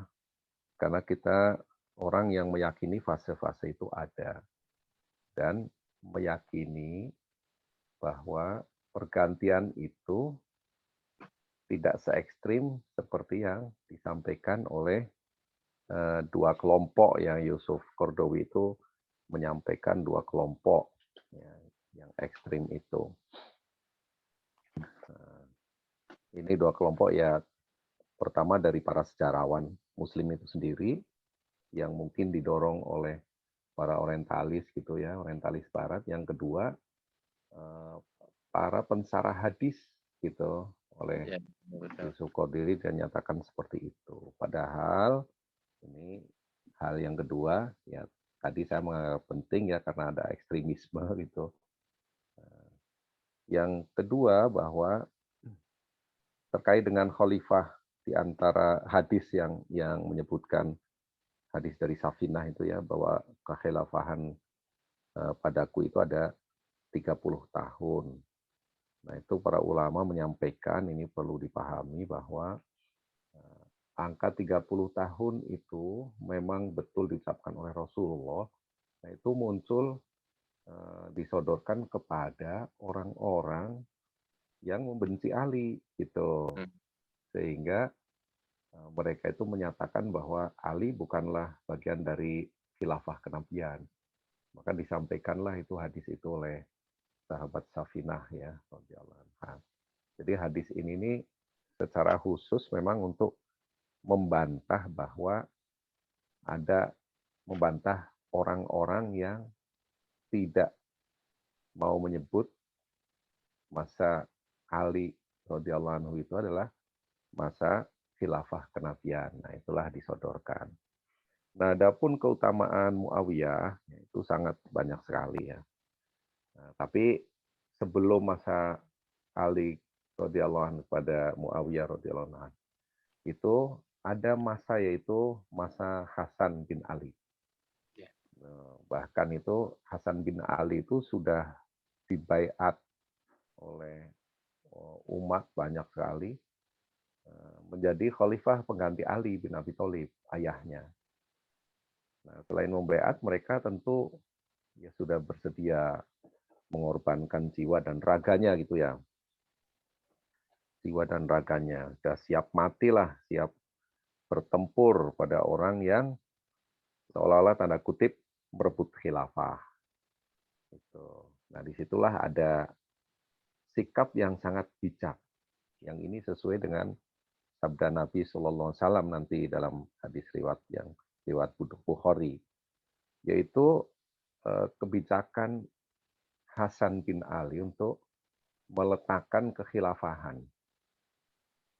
Nah, setelah itu khilafah diletakkan, beliau Hasan bin Ali radhiyallahu anhu sebagai cucu Nabi, terjadilah kedamaian. Jadi tiba-tiba peperangan begitu saja lenyap gitu. Nah, ini perang saudara pertama dalam Islam ya. Kampus pada masa Ali bin Abi Thalib setelah itu meninggal. Nah, tiba-tiba kaum muslimin di seluruh tempat itu dalam keadaan damai. Sikap inilah yang membuat kaum muslimin damai, sikap rekonsiliasi. Maka pada tahun itu tuh disebut sebagai Amul Jamaah. Rekonsiliasi itu Amul Jamaah. Gitu. Nah, tahun tersebut tuh hendaklah diingat oleh kita gitu. Diingat-ingat betul bahwa ini sebetulnya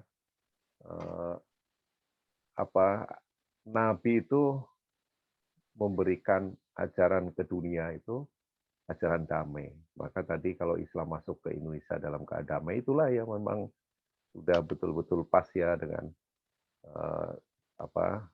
Al-Quran, dengan kehendak Allah, kehendak Rasul, seperti itu yang dikehendaki. Jadi misi barangkali para wali songo datang ke Indonesia itu betul-betul diterima karena juga orang Indonesia dari dulu cinta damai gitu. Nah, maka untuk memahami itu, ya, kedudukan Hasan juga tidak bisa disalahkan gitu. Bahkan ini dipuji oleh Rasulullah SAW. Sama seperti kita tidak juga boleh menyalahkan Muawiyah bin Abi Sufyan. Gitu. Nah, dalam hadis riwayat Bukhari disebutkan bahwa Rasulullah pernah bersabda, sabdanya itu membuat kita juga harus yakin ya bahwa apa yang dilakukan oleh Hasan bin Ali itu benar adanya gitu. Yaitu Rasulullah menyampaikan waktu itu tuh Hasan masih kecil gitu, masih kecil, terus beliau itu sambil memegang Hasan, cucunya, bahwa dia menyampaikan anakku ya, jadi anakku itu keturunan. Anakku ini adalah pemimpin. Kalau Allah akan menjadikan dia ya, sebagai orang yang mendamaikan dua golongan umat Islam. Nah, golongan besar, dua golongan besar umat Islam. Kalau begitu ini kan bisa dijadikan legalitas bahwa siapapun yang berkonflik pada saat itu tuh memang umat Islam gitu. Umat Islam betul-betul, bukan umat non-Islam. Ya. Nah, itu saya tegaskan begitu supaya kita tidak masuk ke dalam pemahaman yang bersangatan, ya. Bersangatan itu ekstrim ya. Nah, ada juga buku yang disampaikan oleh Dr. Mustafa Murad itu sangat bagus. Itu ada 4 jilid yang menceritakan tentang Khulafaur Rasyidin yang 4 itu. Nah, itu diuraikan konfliknya dengan Muawiyah, konflik ya. Konflik itu tanda kutip artinya perselisihan paham antara Ali, Aisyah gitu, Muawiyah, termasuk di dalamnya diceritakan tentang Hasan radhiyallahu anhu gitu. Nah, dengan sangat bijak. Nah, maka buku-buku seperti inilah yang perlu kita baca gitu. Bukan buku-buku yang mengobar-ngobarkan dendam, mengobar-ngobarkan gitu ya, dikotomi ekstrim gitu, dualisme ekstrim. Nah, itu makanya itu saya tadi di muka menyampaikan pada Ustaz Jajang, jazakallah khair, karena ini nampaknya uraian yang harus terus disampaikan ya. Begitu tambahan dari saya, Mas Ali ya, Kang Ali. Iya. Biasa. Mohon maaf nih pada semuanya. Assalamualaikum warahmatullahi wabarakatuh. Waalaikumsalam warahmatullahi wabarakatuh. Ya baik, alhamdulillah kami ucapkan jazakumullahu khairan katsiran kepada Waliul Imam Jawa Barat. Amin. Yang telah mau menambahkan atau menyampaikan ilmunya kepada pertemuan malam hari ini. Baik, kami ucapkan sekali lagi jazakumullahu khairan katsiran. Baik, para ikhwan, sebelum kepada Ustadz Agus, mungkin nanti akan memberikan arahan. Barangkali masih ada yang mau bertanya. Itu Mas Mikdad yang raise hand tuh. Oh ya, Ustadz Mikdad, silakan. Silakan. Baik, jazakallah. Ini suara saya terdengar nggak? Terdengar jelas sampai ke Cimahi. Ya baik, jazakallah penjelasannya Ustaz Jajang ya. Itu sangat, saya rasa itu barusan yang jelaskan itu mungkin ringkasan ya Ustaz ya. Mungkin kalau untuk membaca bukunya saya juga butuh waktu lama dan butuh untuk berpikir ya, mencerna, karena itu bukan sejarah pendek ya, itu sejarah yang sangat panjang dan sangat rumit untuk difahami secara mendetail. Sehingga saya ingin mengutip perkataan salah seorang ulama, tapi saya lupa namanya. Itu dia menjelaskan terkait apa yang terjadi antara Ali, kemudian peperangan yang seperti perang Siffin dan pertikaian antara para sahabat gitu ya. Redaksinya nahnu bil zawahir wallahu bisaroir gitu kan. Nah, yang dimaksud dengan nahnu bil zawahir, kita wajib tahu tentang apa yang terjadi, tapi Allahu bisaroir, dan Allah lah yang mengetahui tentang hal-hal yang terjadi di antara mereka yang sesungguhnya. Sehingga mungkin kalau kita mendengar ada beberapa orang yang membela Ali kemudian mencela yang lainnya, saya rasa itu bukan berada di ranah kita begitu mungkin ya Ustaz ya. Karena kita tidak berada di tengah-tengah mereka pada saat itu. Sehingga kita pun terkadang dibawa oleh si sang penulis. Kalau mungkin sang penulisnya latar belakangnya, ya tergantung latar belakang penulis itu ya.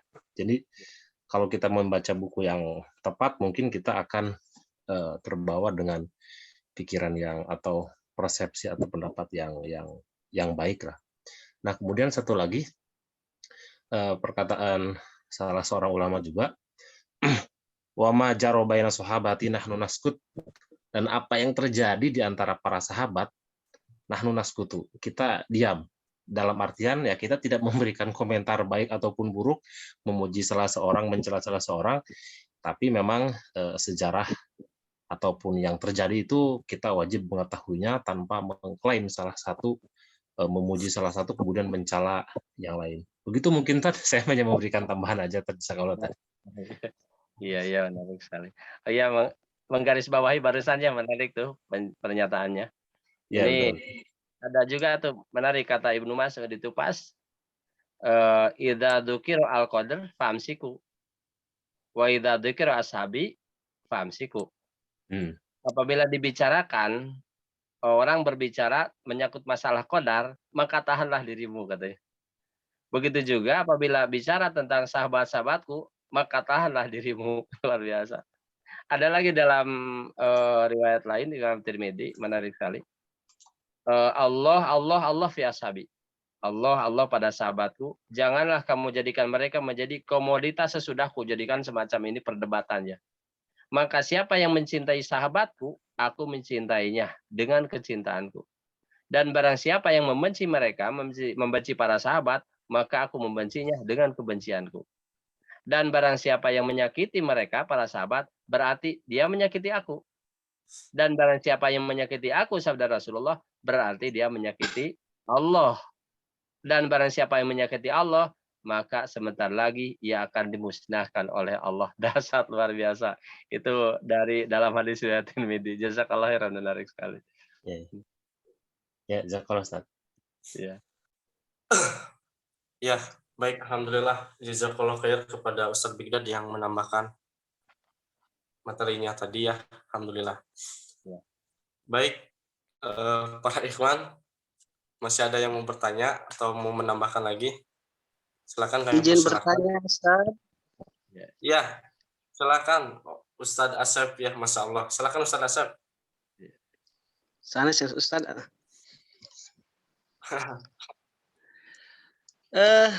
Berkenaan dengan hadis Nabi, amurukum bi khamsin Allahu amaroni bihina bil jamaah wa sam'i wa ta'ah wal jihad wa jihad fisabilillah.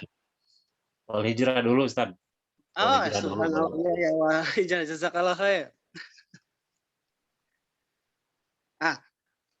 Apakah amanat yang Nabi amanatkan ke para sahabat itu dilakukan di 5 fase itu atau tidak? Dari fase Khilafah Al-Minhaj pertama, kerajaan Mulkan Azon ya, Mulkan Jabariyah. Apakah di Mulkan itu 5 perintah Allah kepada Rasul itu dilaksanakan nggak oleh para sahabat dan tabi'in? Itu aja. Cukup. Jazakallahu khair. Baik. Amin, amin. Jazakallahu khair Ustaz Asep. Mungkin bisa langsung saja dijawab oleh Ustaz Jajang. Menarik sekali. Hadis tentang ini pemahaman saya ya. Yang lain mungkin boleh berbeda atau bahkan bisa menambahkan atau melengkapi. Ana amurkum bi khamsin Allah amara bihina. Perintah Allah sebetulnya itu tidak dibatasi ruang waktu. Ketika Allah menyatakan ana amurkum bi khamsin Allah amarani bihina, aku perintahkan kepada kalian 5 hal dan Allah memberikan kepadaku 5 hal, itu tidak dibatasi ruang waktu. Siapapun harus mengamalkan. Hanya saja dalam hadis yang lain, mana haitukum anhu fastanubuhu wa ma amartukum fa'tu minhu wastata'tu. Jadi setiap larangan Rasulullah, apa yang aku larang, maka jauhilah. Nah, mampu tidak mampu harus dijauhi.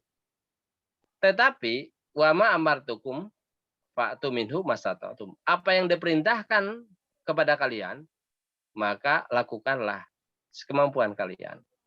Nah, kenapa? Karena larangan Allah itu asal diam maka selamat. Itu bedanya. Jadi mampu tidak mampu, kalau larangan Allah itu pasti mampu dengan syarat diam. Jangan mencuri, diam, selamat. Jangan minum minuman keras, diam, selamat, nggak perlu action. Tapi kalau perintah Allah perlu action, lakukan sekemampuan. Kalau sholat berdiri tidak mampu, duduk. Duduk tidak mampu, berbaring. Begitu juga perintah Allah dan Rasulnya, lakukan sekemampuan kita. Nah, kalaupun saja situasinya seperti hanya di masa Rasul, masa Khulafaur Rasyidin, itu kan udah jelas fase khilafah. Tapi fase mulkan itu hanya dua. Fa ilam takun jamaatun fa tazil tilka firqa kullaha. Kalau tidak ada jamaah dan imamah, jauhi berbagai macam perpecahan. Nah, sekarang saatnya kembali ke sistem khilafah. Kembali lagi lakukan perintah Allah dan Rasul-Nya. Dan ya tentunya mas tatotum atau mas tatona sekemampuan kita. Meskipun sebetulnya setiap perintah Allah itu berlaku sepanjang sejarah manusia. Gitu. Jazakallah khairan. Ya, baik. Alhamdulillah. Jazakallah khair atas jawabannya, Ustaz Jajang ya. Ya. Bagaimana Ustadz Asep? Apakah terjawab dari pertanyaan tadi yang disampaikan? Ustadz, berarti di zaman dua mulkan itu terjadi bil jamaah enggak? Ya kan mulkan. Kalau mulkan fa'tazil tilka firqa kullaha. Fa ilam takun jamaatun wala imamun, kalau tidak jamaah dan imamah, jauhi berbagai macam perpecahan. Itu saja sebetulnya. Jadi bagaimana kedudukan para tabi'in pada waktu itu? Nah, kedudukan para tabi'in karena masa mulkan. Nah, ada dalam ayat Al-Qur'an ya, ada dalam ayat lain, serahkanlah kepada Allah, apa tuh ayatnya tuh yang itu. Gitu kan.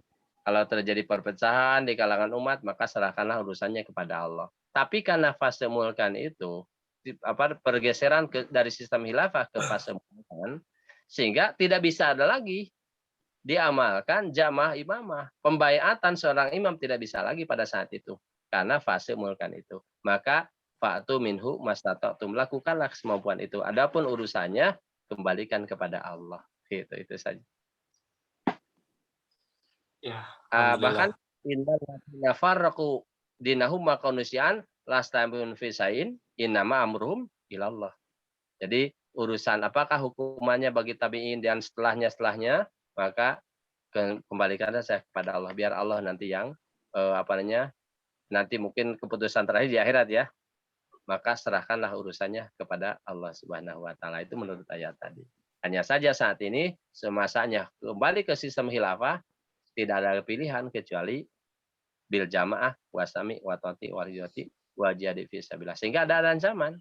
Barang siapa yang tidak ada ikatan bayat di lehernya, pada sudah ditetapkan al jamaah, pamata mitatan jahiliyah. Nah itu. Wallahu a'lam. Ya, alhamdulillah. Bagaimana Ustadz Asep? Apakah terjawab?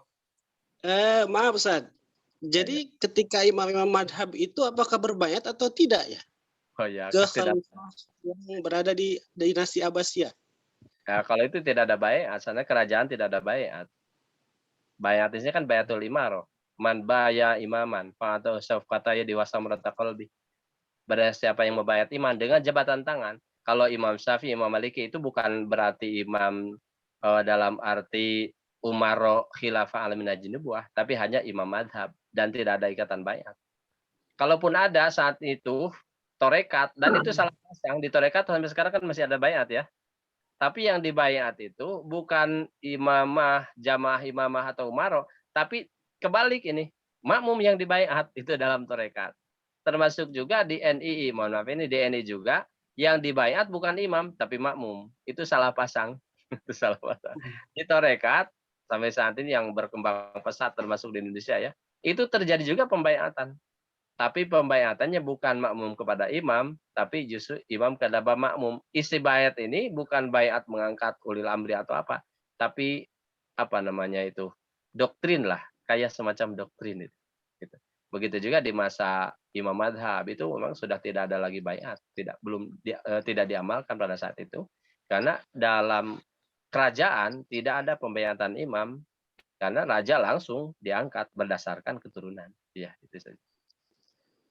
Tapi terkena hadis fata maitatan jahiliyah enggak 4 imam mazhab itu? Boleh saya menambahkan?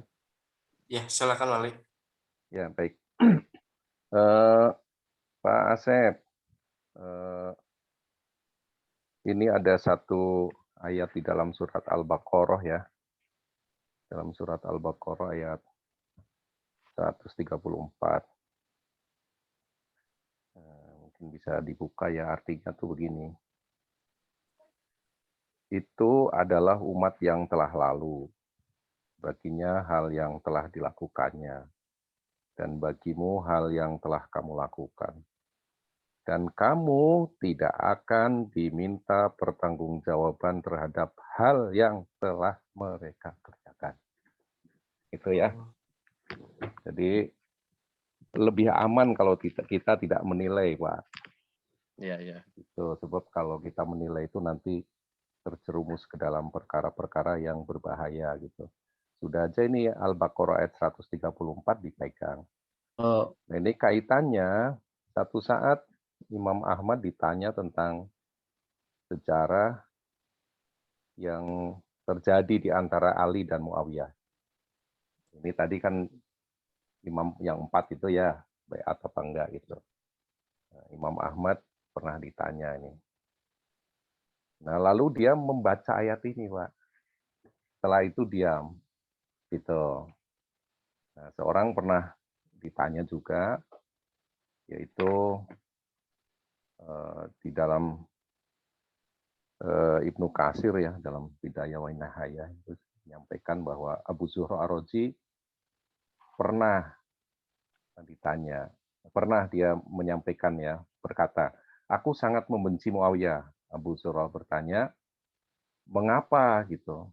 Dia menjawab, karena dia telah memerangi Ali. Kemudian Abu Zuhra berkata, celaka kamu, sesungguhnya Tuhan Muawiyah adalah Tuhan yang maha penyayang. Sedang musuhnya adalah musuh yang mulia. Apa kamu mau ikut campur di antara keduanya? Nah, ini dalam Bidayah wa Nihayah Ibnu Katsir. Jadi kita ikuti itu saja. Kita mau ikut campur gitu ya.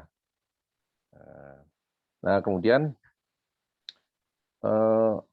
adapun perlakuan terhadap Ali Muawiyah ini ya, ini supaya seimbang ya, itu memang tidak bisa diragukan lagi bahwa Muawiyah bin Abu Sufyan itu telah berlaku zalim kepada Ali bin Abi Thalib ya.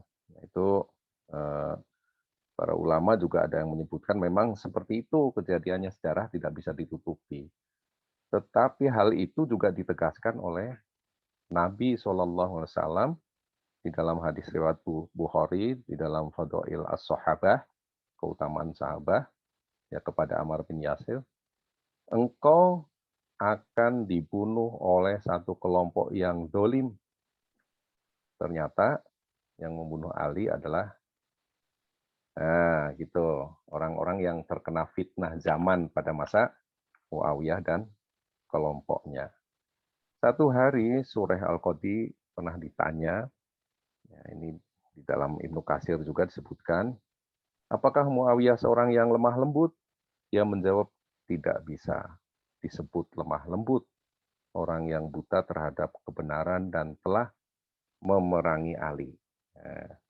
Jadi kita sebaiknya bersikap ya, bersikap sebagaimana yang Allah tunjukkan dalam surat Al-Baqarah 134 ya, itu jawaban yang langsung disampaikan oleh Imam Ahmad. Nah, kewajiban kita tidak menilai karena beliau juga adalah sahabat yang mulia, banyak juga sahabat yang berpihak kepada Muawiyah pada saat itu. Ya, sikap kita itu sekarang apa yang bisa kita lakukan, ya ayo kita lakukan gitu, karena kewajiban seorang muslim itu kan menyempurnakan syariat, pelaksanaan syariat dari hari ke hari dengan mastatokna gitu ya. Wallahu a'lam bishawab. Assalamualaikum. Waalaikumsalam warahmatullahi Mohon maaf, ini saya boleh membacakan ayatnya supaya tidak mengawang-awang. Iya. Silakan. A'udzubillahi minasyaitonirrajim. Bismillahirrahmanirrahim. Tilka ummatun qad khalat laha ma kasabat wa lakum ma kasabtum wa la tus'aluna amma kanu ya'malun. Yaitu terjemahannya tadi yang sudah disampaikan oleh Wali, yang mana ayat ini itu maksudnya tertera setelah kejadian atau menceritakan tentang kisah Nabi Ibrahim dan setelahnya. Ya, begitu mungkin tambahannya. Jazakallah. Ya, amin.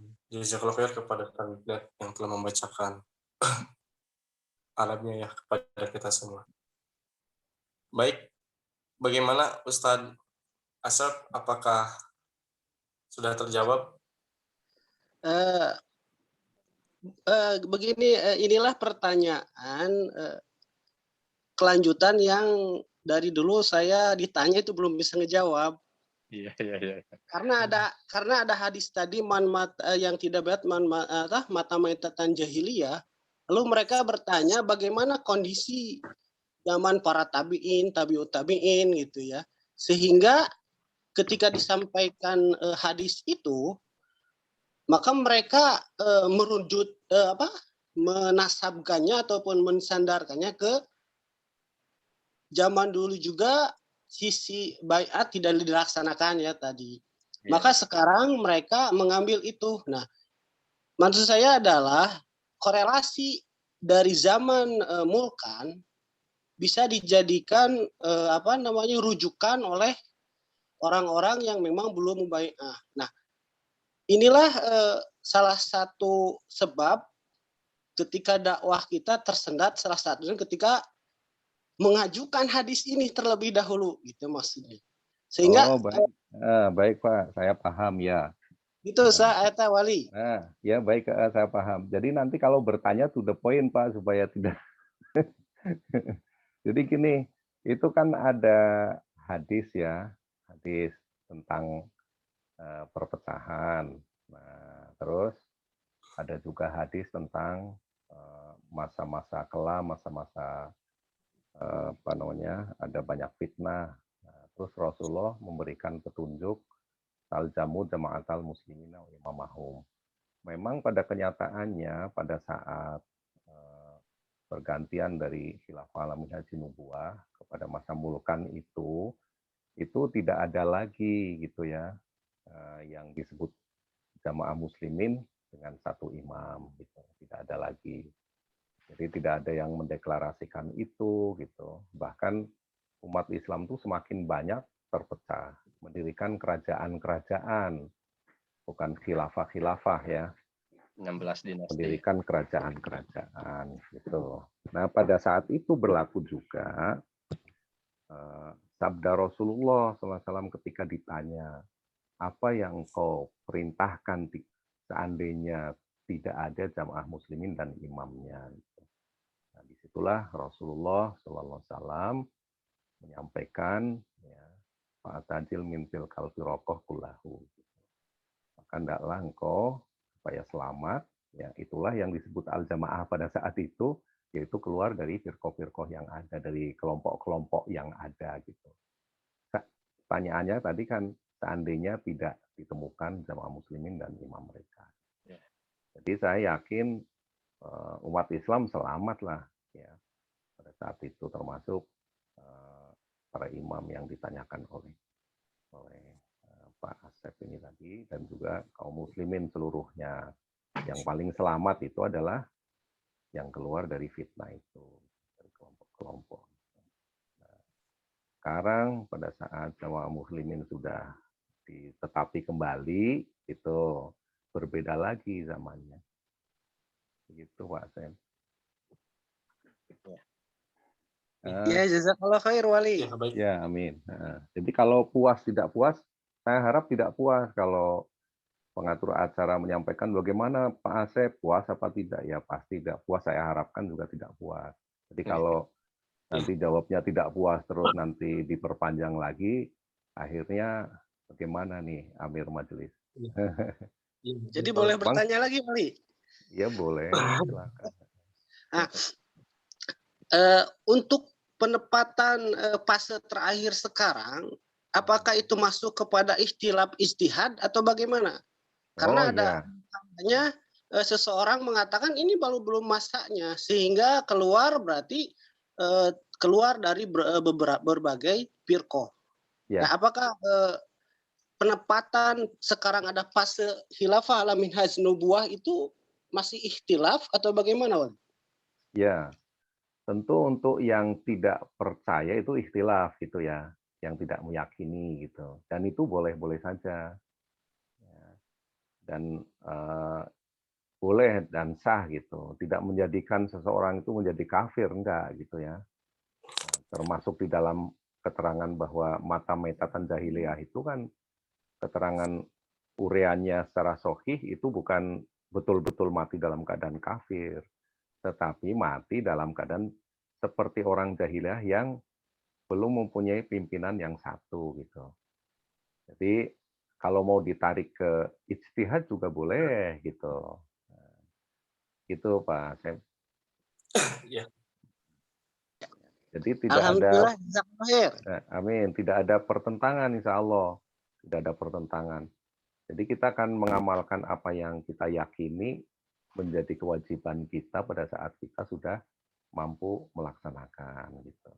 Dan dari tanda-tanda fase-fase itu pindah dari satu fase ke fase lain juga tadi sudah disampaikan penjelasannya. Ya menurut saya sih sahih gitu oleh Ustadz Jajang tadi ya. Alhamdulillah, mohon maaf Pak Asep. Ya. Ya benar. Di Antos Pak Asep ke rumah silaturahmi. Insya Allah Wali. Maka. Ya baik. Alhamdulillah jazakallahu khair Wali sudah mau membantu menjawab dari pertanyaan Ustaz Asep. Ya baik, alhamdulillah. Mungkin kita cukupkan pertanyaannya sampai di sini dari Ustaz Asep ya. Kami ucapkan jazakallahu khair. Mungkin terakhir ya Ustaz Jajang closing statement. Sebelum itu saya akan menyapa, ini ada wali kita, wali Indonesia Utara ya, Tengah Utara. Ini ada Ustadz Kustaji di situ. Alhamdulillah sehat ya Pak ya. Ustadz Kustaji sehat. Ini ada wali kita. Alhamdulillah ya. sehat. Ya alhamdulillah. Ya, Barangkali mau menyapa. Wali silakan. Alhamdulillah kami sehat juga. Iya. Silakan Pak kalau mau menyapa-nyapa. Iya. Menyampaikan pesan apa gimana silakan. Ya, alhamdulillah tadi tidak begitu banyak bisa mengikuti karena tetangga sebelah itu lagi ada itu hajatan. Oh iya. Mana kurang begitu bagus terdengar dengan sempurna. Iya. Ya, namun ada beberapa hal yang mungkin sangat baik sekali untuk kita terus diskusikan ke khalayak ya, terutama terkait dengan fase yang memang akhir-akhir ini terus lagi marak dan berkembang ya. Sudah beberapa penggemar akhir zaman ini sudah mulai terus dikumandangkan ya. Bahkan sudah banyak yang membentuk pondok-pondok pesantren di pegunungan-pegunungan dan lain sebagainya. Ya, ini berarti kan sudah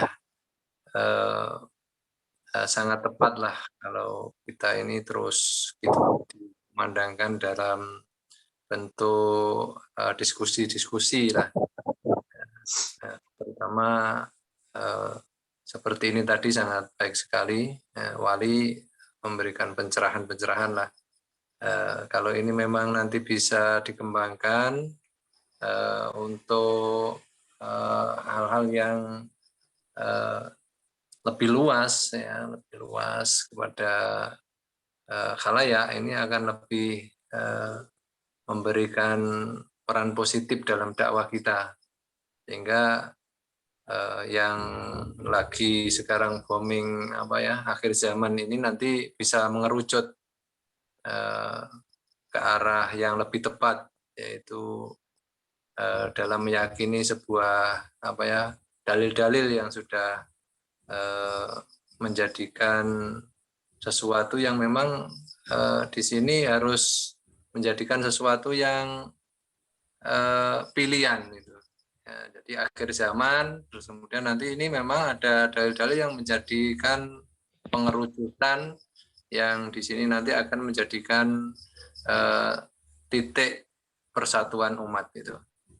Ya, seperti yang tadi masanya fase khilafah ini.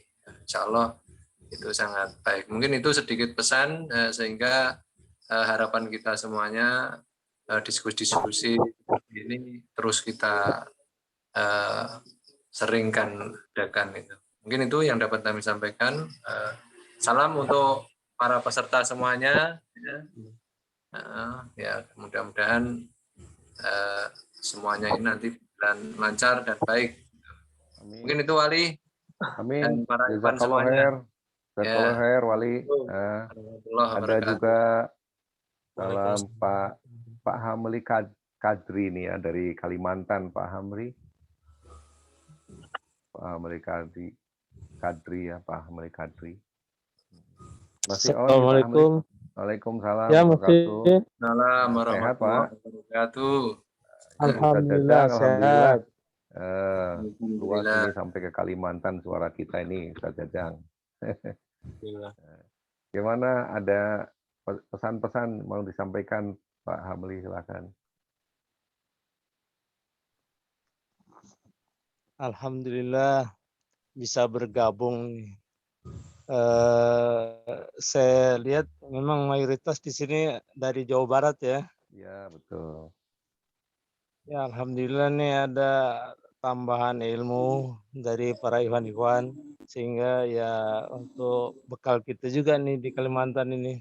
Ya. Karena di sini masih sedikit lah kita jamaah kita tuh masih sedikit dibanding dengan di Jawa Barat atau di DKI itu luar biasa sekali.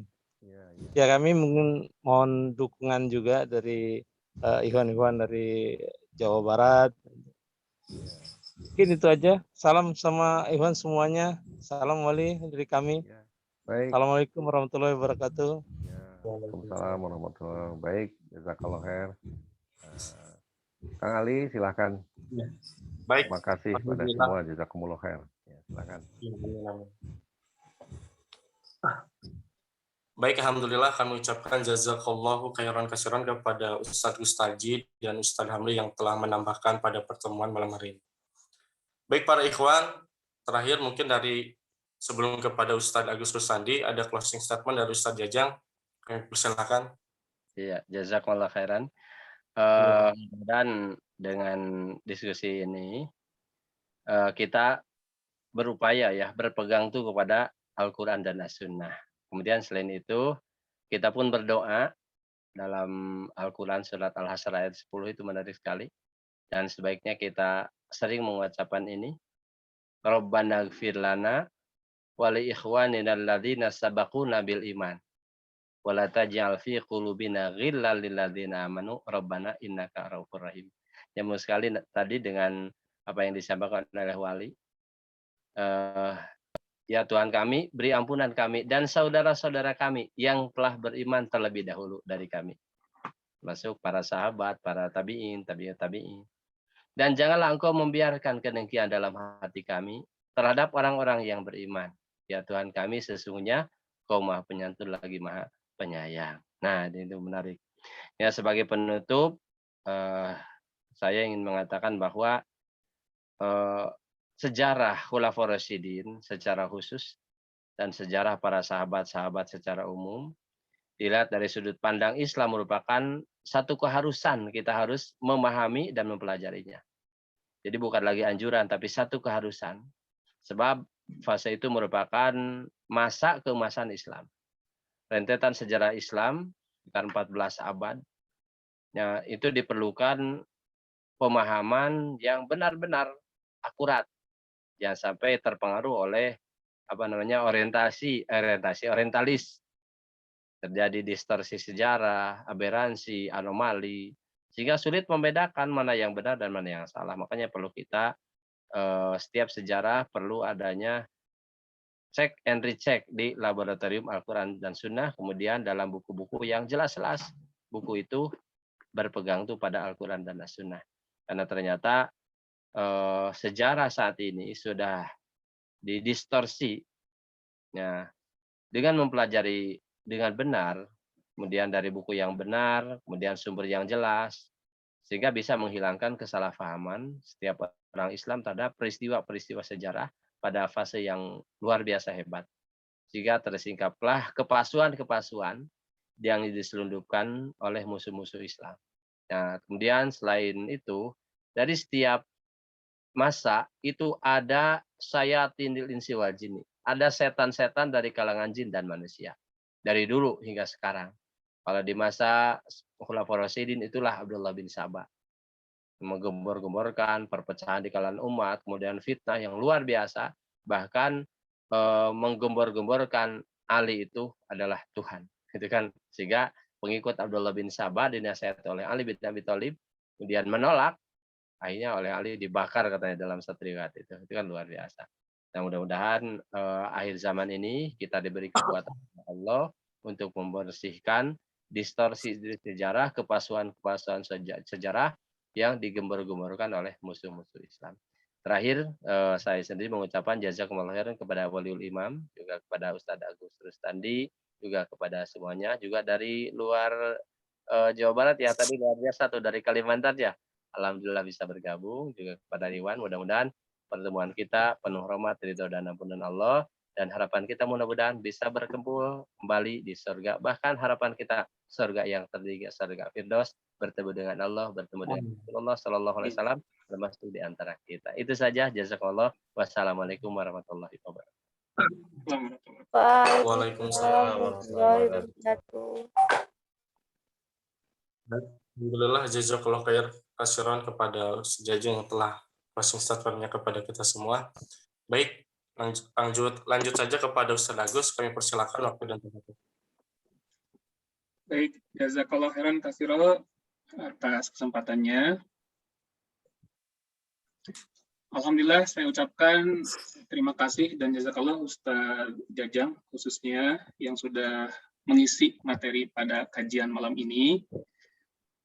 Kemudian saya ucapkan juga jazakallah kepada Wali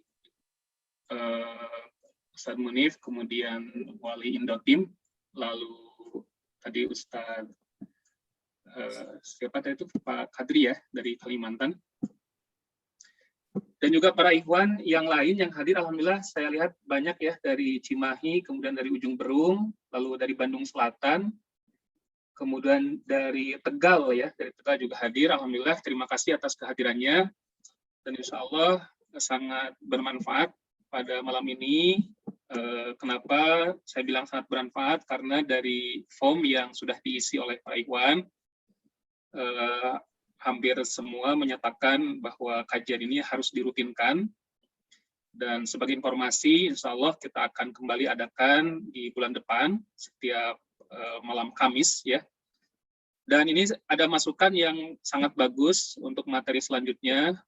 Di antaranya ada yang ingin mengkaji tentang sejarah Wali Al-Fatah, kemudian ketaatan pada ulil amri dan adab kepada ulama, kemudian tema yang sama dengan saat ini juga ingin diperdalam lagi, kemudian indahnya berjamaah di era modern, kemudian materi jamaah imamah ya. Ini terima kasih kepada para ikhwan yang sudah memberikan masukannya untuk materi pekan bulan depan.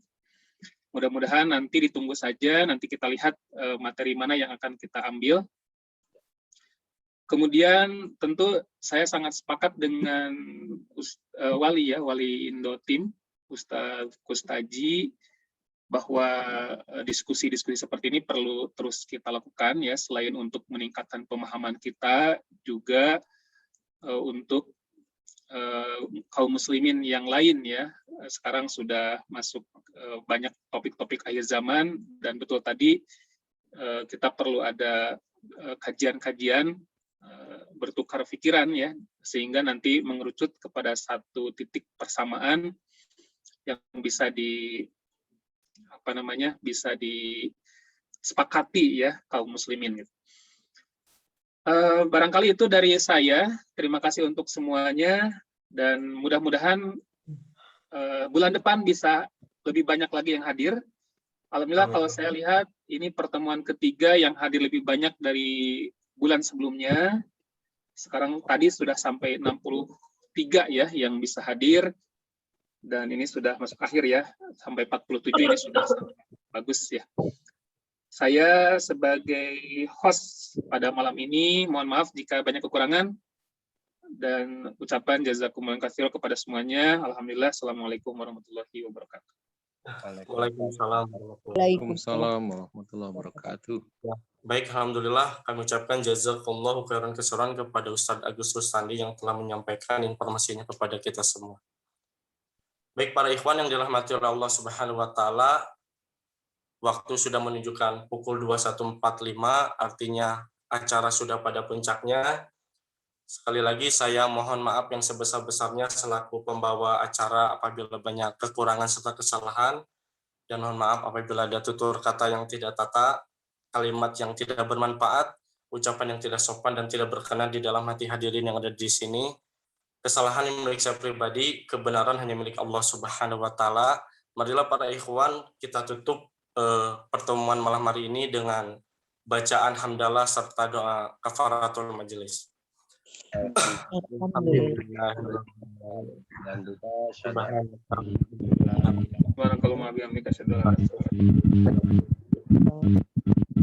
Baik para ikhwan, fattakullah mastata'tum, billahi fisabilil haq, wassalamualaikum warahmatullahi wabarakatuh. Waalaikumsalam wabarakatuh. Wali. Waalaikumsalam warahmatullahi wabarakatuh. Jazakallah semuanya, Ustaz Ajang. ya, Ustaz Agus, Wali. Ustaz Ajang siap bulan depan.